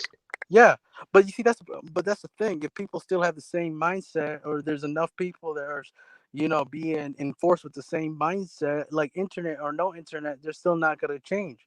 Like the internet is literally a blessing for anybody, right? Like even when I went to Somalia, basically, there was internet, right? Obviously not as well as the Western world, but there was still internet. But one of the best in Africa. Right, but people could have still, went online. People could have still, wrote, there's still Google, right? Yeah. So, right. So it's it's somebody. It's up to somebody to make that big leap. Like you're not going to change somebody. I'm I wanted to say something as somebody who goes back home and then help out people. Yeah, go ahead, Nemo. People are really willing to listen other people, and I'm a psychologist and I work with mental health problem most of the time. And when you tell them there are other ways for relief about what they're thinking other than reading the Quran, they are willing to listen. Yeah. So there is a conversation to be had, but people are willing to have agree. that conversation. Look, sorry, but I agree that there for some people they will listen, but for other people they will never. So I think it's a nuanced issue. You know, some people will listen to you, but some people are never going to listen to you no matter what. They're not going to change. It's true, but my approach was when I was there, like for example, you can read Quran in the house, and if you feel like that is gonna heal you, it's up to you. But this is what I want to do with you right now. For example, take this medication, listen to me, and what I am telling you, there are better ways that you can make your life change than only reading. And the problem about the Quran is they don't even know what they're reading. So I'm just reading a bunch of Arabic, and I don't know what it means. How's that gonna heal me? Okay, so I wanted to give the chance for Thomas Jefferson. You wanted to say something, bro? Yeah, bro. I don't like interrupting people. You know what I mean? But going on the issue of like how can we fix Somalia, right? So we gotta understand one thing, right? The onus of the burden, right? As me as an individual, right, who has liberty, right? The onus of fixing Somalia, it should not be on me, right? It's the individuals that live in the country. I get it, right? Somali wa and I live in the diaspora. But you gotta understand one thing, I'm a human being too. You know, I have my own liberty, my own freedom, You know, man is born free, and man should not be in chains. You know, I should not be in chains or debted to Somalia. You know, that's the issue for the government. And then you're gonna ask me how, right? So if you read the book about the social contract, right, that individual and citizens, right, and how that the state should sign contracts with the states giving how that certain rights to the citizens and the citizens paying tax towards it, right? That's how most civilization in the world works, right? So Somalia, it's not happening. The onus it's people from the diaspora. You know, what is it called? Back home, right? There's a word for it. I forgot the word for it. But when you send money back home, you know what I mean? That stuff it's not good for the country, because we have individuals who's getting a stipend every month, you know, and we like, oh, let's go on. I wanna know. We should not do that, right? There's people within the citizen. Yeah, you know, it's good to do humanitarian work, you know, helping the country. But when individuals, you know, when people in the diaspora, you know, they have their own right. They want to live their own life. For me, you know, my finance should not be dependent on people back home sending them money in every day. So the state should fix that. The state should provide for the government. And this hawala, you know, they don't pay money at all. They charge me. A percentage to transfer my own money to my family. You know what I mean? So you're saying that it's enabling them more than it's helping them? It's enabling them. First, it's enabling them. One, right? I get it. No, maybe it's 90 years old, enable them, right? But then when we look at, you know, how that people, you know, in other countries, you know, only Somali, in other, you know, African countries, we have this mentality of like, every month, these individuals, you know, they're not working, we're not creating economy and generating wealth in the country. We're not doing it. We're not doing it because it's external factor. For example, right now, people that when the corona happened, you know how many families, you know, suffered in Somalia because they were not getting the pay. What if things get worse? You know what I mean? So we need to, instead of us helping, the government that's the government job. The government priority is to take care of its citizens. That's the whole point of a government mandate. How do we elect that? How do we elect governments making money and they're not taking care of individuals, you know? And then we have GoFundMe and stuff like, no, that's the government's job. It's the government's job to provide healthcare. It's not me or anyone else to send money for family and say, oh, here you go to hospital. No, thank you. I'm done. When I was younger, I genuinely believed that by, like, when we came to the West, I believed by the time we get older, we would go back to our countries and change everything, and you know, we would live happily ever after, like some movie. But what I've come to realize is life isn't a movie. Like, you have to look at things really for what they are. And exactly what this guy was saying, like the way things set up in Somalia right now, it's meant to be like that. Like, it was meant not to in be our like that. control. So you're saying that's by design, is what you're saying? By control, like like how like for example, we can't deny institutional racism. We can't deny that it exists, for example, and we can't deny the way things were set up for Somalia was meant to happen. It was just part of history. We now just need to unshackle all the foundations of how this has happened in the first place, how we've come to where we are now. And a big part of that it's nothing to do with religion. I think that we need to stop talking about when it comes to promoting your way of life and promoting my way of life. If we're going to talk about Renaissance, we need to, you guys need to stop talking badly of Islam. That's not how we get to a Renaissance. Hello Okay, world. bro. Where Hello, have world. we... Can I? Oh, sorry. Go ahead. Hello, world. Can I just answer your question? Earlier, you said something really interesting. You said, "How can we change when the powers at be will not let us change?" That's what you said, right? Because that's what you said, right? Yeah, the powers Yeah. that be don't promote change. But here's the thing, and you just said the same thing more or less right now, right? But here's the thing, Somalia is your country. You don't let the powers at be tell you what to do. You tell them what to do, and the way you tell them is through unity again, and that's what I'm saying. You find your power. Like, here's the thing. You're basically saying, like, how can, like, all of these Ajnabis are doing all of this, like, and we're basically like helpless victims. No, we're not. We are the we are the engineers of our own destinies. We are the we hold our fate in our hands, and the only way we can make effective change is through unity. If you really think about, like, Somali empires, how were they able to do all of that? Through uniting, right? You know what I believed when I was younger, that these things could happen, is because I believed that the people that are in power now, they'll eventually, like, for example, they have these outdated ideas, for example, or they want to hold on to something that is no longer their right to hold on to. Eventually, they're going to die. Like, everyone dies at one point. No one's going to hold on to their power for more than brother. I disagree with that, they're brother. supposed to. But if now, what I've realized is, it doesn't matter when people die. Their ideas live on. Their way of life lives on, maybe within their children. So it's basically, I would love to see Somalia. People die, hello world, but ideologies actually it doesn't. I know. persist. That's what I'm saying. So me personally, I would love to see a Somalia that is without the government, whatever government's in power, is not ruled by corruption. Is corrupt free. But where do you see that? That's a you're wish. asking how can we basically how can we make changes? And it just goes back to, I just want to say, it just goes back to what Thomas Jefferson was saying earlier about, like, holding the government responsible. Yeah, he's right. They're not all, but there are some people who do elect their government officials based on, like, their tribes, and that's their only qualification. Instead of, this man, does he have the education? Does he have the experience? And that's one of the ways that you can actually like make effective change. Nepotism is rife in our country. This is what I'm talking about, and that's another. Yes, that's corruption. I agree with you. So right. Hello world. I get the point. But here's the thing, right? Every single time we're talking about these kinds of issues, there are many different angles. Can we agree on that? There's not just one angle, right? There's many different angles, right? But what I'm hearing you say, Walalo, is that you're saying stop talking about religion. But that's what I heard you say, right? No. Or stop talking ill about religion or something like that. Yeah, we don't have to bash anyone's idea. Okay, so but the thing is, I get it.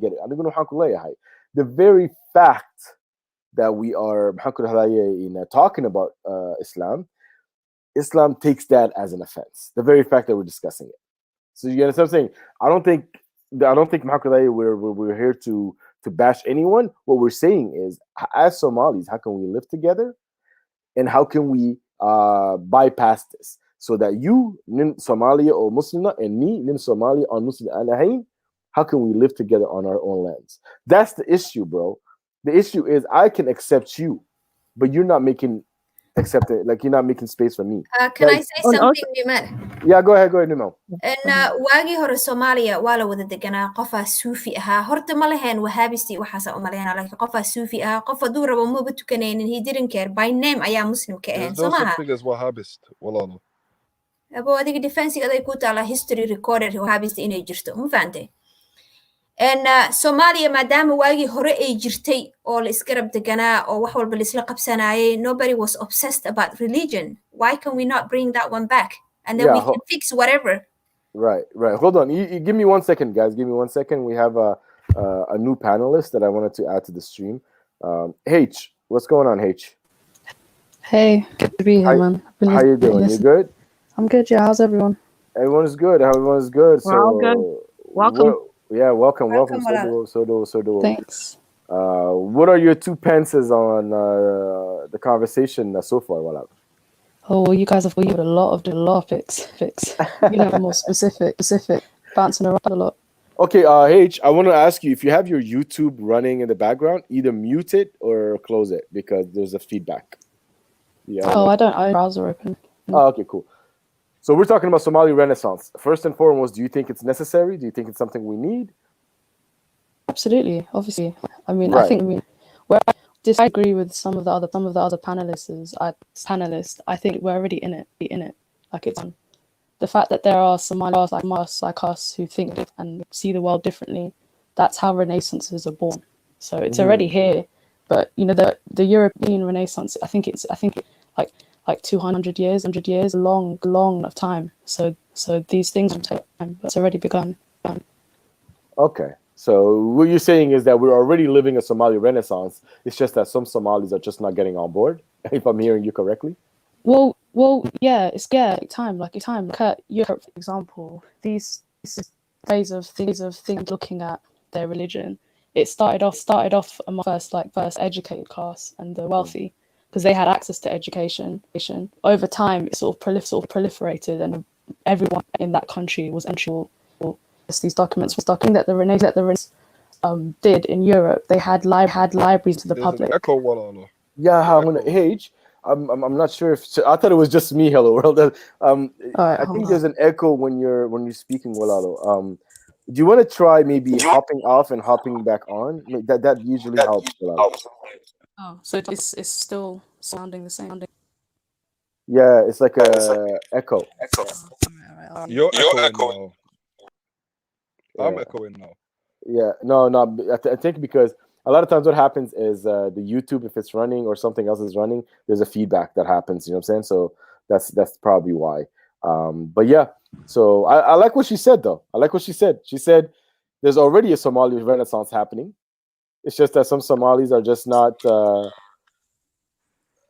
getting on board. Yeah, does it sound better now? It's still echoing. It's still echoing. Walalo. Oh my god. Yeah. Do you know if there's a YouTube? Is there a YouTube window open? I'm just on my phone. I'm on the browser. Yeah, you're on the browser, right? Yeah.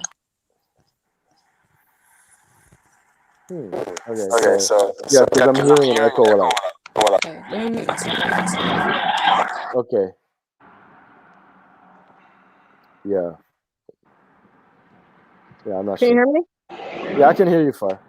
Yeah, I just want to answer your question. You asked how can we effectively make changes, and I just wanted to answer. My answer is stop discriminating against each other on the basis of tribalism. Give each other religious freedom. Stop trying to control people, what they wear, whether they wear hijab or not wear hijab, how people think, whether they're Gal or Muslim. And also going back to what Little Man was saying earlier of like when people back home, when they do build stuff, it's always like in their like little corner or their tribal land or whatever. And I think people need to get out of that. And honestly, like again, it's through unity. Like I really want to go and just travel from one point to another and like where things stand right now, like if you go back to Somalia, you're going to be asked like what tribe are you, or you know, who are you, and blah blah blah. And so I think like we need to stop, we need to give each other the freedom of movement too. And that's my piece. That's the thing with what we're saying. Yeah, is it realistic what we're saying? Is it actually realistic? Is it achievable what we're saying when there's tribalism is so rife in our country as well, and everyone knows that? Even if we had a secular state, who's to say that one tribe is not going to mix with another tribe, or one tribe's going to favor another tribe? Or are we now going to have a secular state which also states rules that rule over people that can use tribalism? Basically, we're going to have to shun tribalism. We're going to have to make rules that enforce that tribalism is going to die. Basically, how do we attack that? How do we address that? Okay, so Dalmar, so doable. What do you I think? want to say something to Nima. Newbold. Go ahead. And going back to my point before, waagii hore Somalia nabaday ahayd. We didn't have a problem of religion or tribalism. Tribalism and religion came together after the collapse of Siad Barre. Ma fahanti walaalo? Because diintii ayaa overtook ku samaysay everything else. Kala cararka iyo burburka iyo qaxa iyo waxaaseeto dhan waxaa nagu sababay markay salafista wadankeena ay soo galeen. Why are we denying that? Because waa wada nooleen before that. So this is a good question that Libah is asking. Is tribalism or Islam the bigger problem Somalis face? Okay, Islam is not a problem for every Somali. Tribalism is a problem for every Somali. So we cut this the question's is wrong. You shouldn't even ask that because you're okay. Hello, can we agree on something, Walal? Because Yeah. I really truly appreciate the way you express yourself. But Yeah. can we just how could I stop the policing of what people can ask and what they cannot Not ask? about the policing. He I asked the think the question. You said, I believe Islam was never, the way you answered was perfect. That's good. Yeah. That's your opinion. But the thing, and I want to just take this as a learning moment, hello world, is that we have this tendency to want to police how questions are asked, who to ask these questions, what questions. We got to stop that. We've got to really stop this. Because we should all be able to ask questions, and we should all be, not be snowflakey about the questions that are being asked. It's just a question. Then you say your piece, and that's it. We move on. No You understand problem. what I'm saying? Okay. Thank you. Thank you. Is tribalism or Christianity the bigger problem Somalis face? Why can't the question be that? Why can't it be? But what does Christianity have to do with it? Let me ask you a question, brother. Sorry for interrupting. Do you think that tribalism and Islam? Let me ask in a better way. Do you think Islam enforces tribalism in a certain way? Do you think that? No, or no? Islam does not. Islam does not support tribalism. Okay, thank you. I just want to know that. Okay. Well, okay, that's fine. Wait, though, he didn't answer my question, New World. I said before Somalia, dagaalka uu ka dhicin, Somali people lived by derisay ahaayeen, nobody cared about tribalism, dowladda waa laga wada shaqaynayay.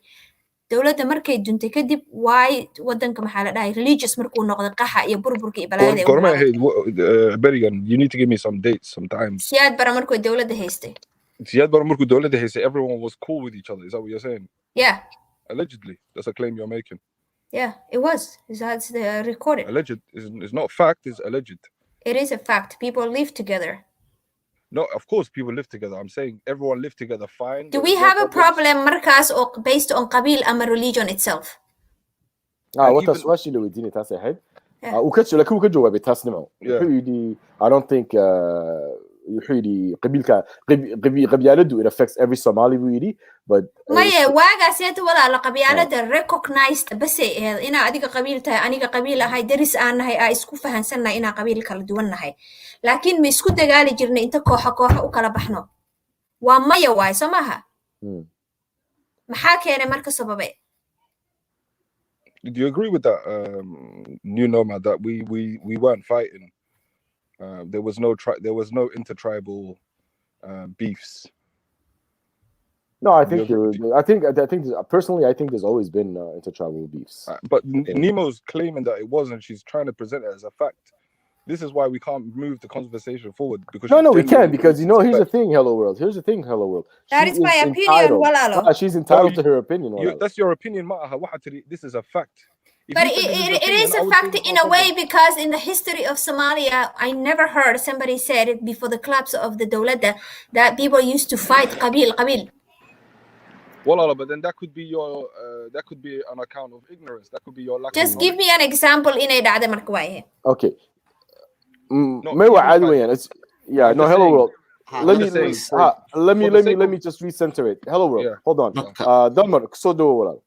waa maasantahay dadku macnaha way iska fikirka qasab maaha in la isku waafaqo laakiin waxa xaqiiqa markii ay jirtay dawladda Soomaaliya dad badan oo waxa jiray qabiilka xataa aqoonin baa jiray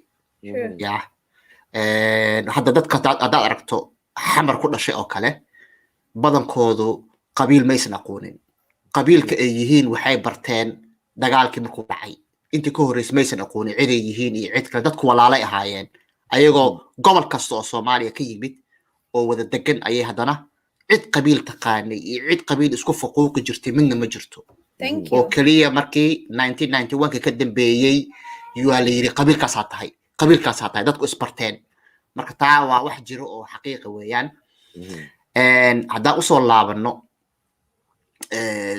macnaha doodeeni iyo fikirkeeni ahaa dib ma ugu laaban karnaa dhaqankeeni taariikhdeeni Soomaaliyeed dib u cusboonaysiin ma lagu samayn karaa ani waxaan qabaa yes waa lagu samayn karaa dib aan ugu laabano dhaqankeeni dib aan ugu laabano taariikhdeeni inaan wax nahay bal aan isbaranno waxa weeye waxyaalo badan baa nolol ka baahan yahay dadkeeni inay wada sheekaystaan wada kaftamaan wada hadlaan ayaa loo baahan yahay wada shaqaystaan yes waxyaalaha dadku gumaysigu uu maskaxda naga geliyay waa inaan iska maydhno waa inaan ogaano inaan annagu walaalan nahay isku dhiig nahay dad wada dhashan nahay marka aan iska maydhno waxaas aan miiska wada fadhiisanno wixii dan inoo ahna aan ku dhaqaaqno Well, I'm all for that, but we always have to understand to move forward. Yeah, you have to know where you came from. To know where you're going, you have to know where you came from. You can't ignore your history. That's all I'm saying. That's my 2 cents. Okay. Sahwa, yes. That's good. I want to give a chance to H. Hopefully your mic is okay now. Are you there? If this doesn't work, then I give up. Does it still sound? No, don't give up. That's perfect. Right yes. now. You're coming in. Yeah? I was using Android. We can hear you now. Android gang. Hey, you can do No, it. I was using Android before. Apple's working now. There you go. See, Steve Jobs did his job. Go ahead, H. Yeah, he did. I lost my train of thought, man. So we're talking about the Somali Renaissance, right? And how we can not just revive, but remodernize our ancient ways, and so we can move forward and evolve as one people. Is what we were talking about, right? And I'm just wondering what ideas are out there, because right now I'm not a Muslim, right? I'm Somali, Somali. I don't believe in Islam, but I'm Somali. Hello World, for example, he's a Muslim, but he's Somali as well. And my contention is that the way our communities deal with religiosity is a little bit unhealthy. Our relationship with Islam is a little bit toxic, I think, because it separates families from each other. Like there's a lot of things like that it involves that is hindering our progress and is hindering our evolution as a people. What are your thoughts on that? Well, I think other people have mentioned how, before the Civil War, people were like, it wasn't what's happening today wasn't happening back then, right? Mm-hmm. I think the difference, with the way we could move forward is if we just increased education amongst Somalis. And I don't say that I'm not trying to say that if Somalis were more educated, more of them would be ex-Muslim.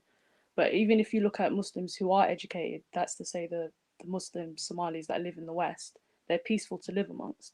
As much as we talk online, I know a lot of Somali people in London, and they're not violent people. They've got non-Muslim friends. They even know Somalis that aren't very religious. But the problem with the Civil War, the state that it put our country in, it just exacerbated all of these issues. So when I was making a point before I cut off last time, I said how in Europe, the way the Renaissance sort of filtered down to the masses, they had libraries. That was sort of kind of the first time where they had libraries that were fully public. So even if you couldn't afford education, you could go in and you could read all the great texts that all of their great thinkers wrote. And so people were teaching themselves how to think and how to look at the world. And that's how they were able to separate religion from their state. And we're not going to, it's good that we're having these types of conversations on YouTube, but that's not enough. We need people, Somali people themselves, to be reading these books and learning about other cultures and other histories and how other countries came to be how they are today. The only difference between me as a Somali, from a Somali girl who was born in Somalia, I had access to free education my whole life in England. I was forced to learn about philosophy. I was forced to learn about other religions. I was forced to learn science. There's a way of thinking that comes with the scientific method. And if we could just teach all of these things to our people back home, they themselves will start to look at the world differently. It's not as hard as we make it out to be, I feel. It's a very good point. Very good points. Yeah. I really, really appreciate your points. Thank you so much. Thomas Jefferson. Yeah, Thomas Jefferson. I love Bro, the name. I knew how good you have the private chat. Okay. But you did say Islam over doesn't there, fall. Yeah. I'm over there, man. I don't like. That's all good. I'm That's writing all me good. sick. That's All good. But yeah, no, H, that's very, very good. Look, everyone, we're at the already a 3-hour mark. That's really all the time that I'm able to give the stream. So I would like you guys to kind of say your final thoughts on the panel and about the Somali Renaissance and the way forward, so we can continue the conversation. I agree with the sister H. How I heard it's very important in access of education. And for those of us, why we're talking on this panel today is to provide that there's different ideas, different Somalis, with different backgrounds, and that is okay. And we can all be Somali. Perfect. It's beautiful. Thank you. Hello world. It's your turn. Hello world. Can you hear me? Yeah, I can hear you. Yeah. والله سلامتهن. I'll just leave it there. Okay. Thank you for coming through, Hello World. Again, it's refreshing to hear your voice. Thank you, brother. Far, what do you got to say? I agree with everybody what they said, and I think that even if we disagree with other people, there are ways to get our point across, by saying, I can respectfully disagree, or let's agree to disagree, without having to control the narrative or try to control other people and their choices. So I think that, we should, even if we disagree, we should keep it respectful. And if we agree, then, like I was saying, the only way for a renaissance to happen is through unity. So, yeah. That's beautiful. Thank you so very much, Far. Sakariya, ma joogtaa? Sakariya, ma maqlaysaa? Sakariya, kusoo dhawo walaal. No, so aan soo gabagabeynaynaye, but what are your last final thoughts, walaal? What do you think? Anu waxaan dhihi lahaa dadkan kala duwan ma garanaysaa point ruux kasta oo dhan ka imaanayo waa inay isku imaadaan wax ku heshiiyaan. Saan baan dhihi lahaa. Midda kale Soomaalida weligeedba before Islam iyo after Islam weligeed islayn jirtay. Maray geel kala dhacaan wax way jireen. Marka way isku imaan karaan, waa inay isku imaadaan. قصب وين اسكو إيمانا يشيان وح ميرس الدكتان. صح. مهتسند. Thomas Jefferson. Yeah. Any last thoughts, brother? Yeah, thank you. Thank you for creating a platform for us to speak, right? And I was gonna say is Mokte, for everyone here, Mokte, we should not be shocked, right? When new ideas come, right? People are opposed to it, such as Galileo, when he was saying the earth is not flat, it's round, Mokte. They were calling him a heretic, So these things, it's only coming to Somalia right now, Mokte. The medieval times, they were fighting against, the science, Mokte. They were saying these people are heretics, Mokte. Witchcraft, Mokte. We got to be a little more patient. We got to understand. And when they cuss you and stuff like that, so my sister Far, don't retaliate back, Mokte. It just shows you, Mokte, as the ex-first lady, first lady said, when they go low, we go high. So Anaka, we just got to be more respectful and just show them, even though we're not Muslim, we still have that sense of decorum, that sense of respect. You believe what you believe and I believe what I believe, but at the end of the day, we should respect. Don't give them tone eye. It's useless. It doesn't go like that. And thank you, brother. Thank you so very much. Dalmar, do you have any last words, Dalmar? Yeah, waxaan dhihi lahaa Soomaaliya ha noolaato, annaga dad walaalaan nahay, cadow iskuma nihin, cadowgeenu banaanku jiraa, aska ilaalino, marka Soomaalinimo na deeqda. Absolutely.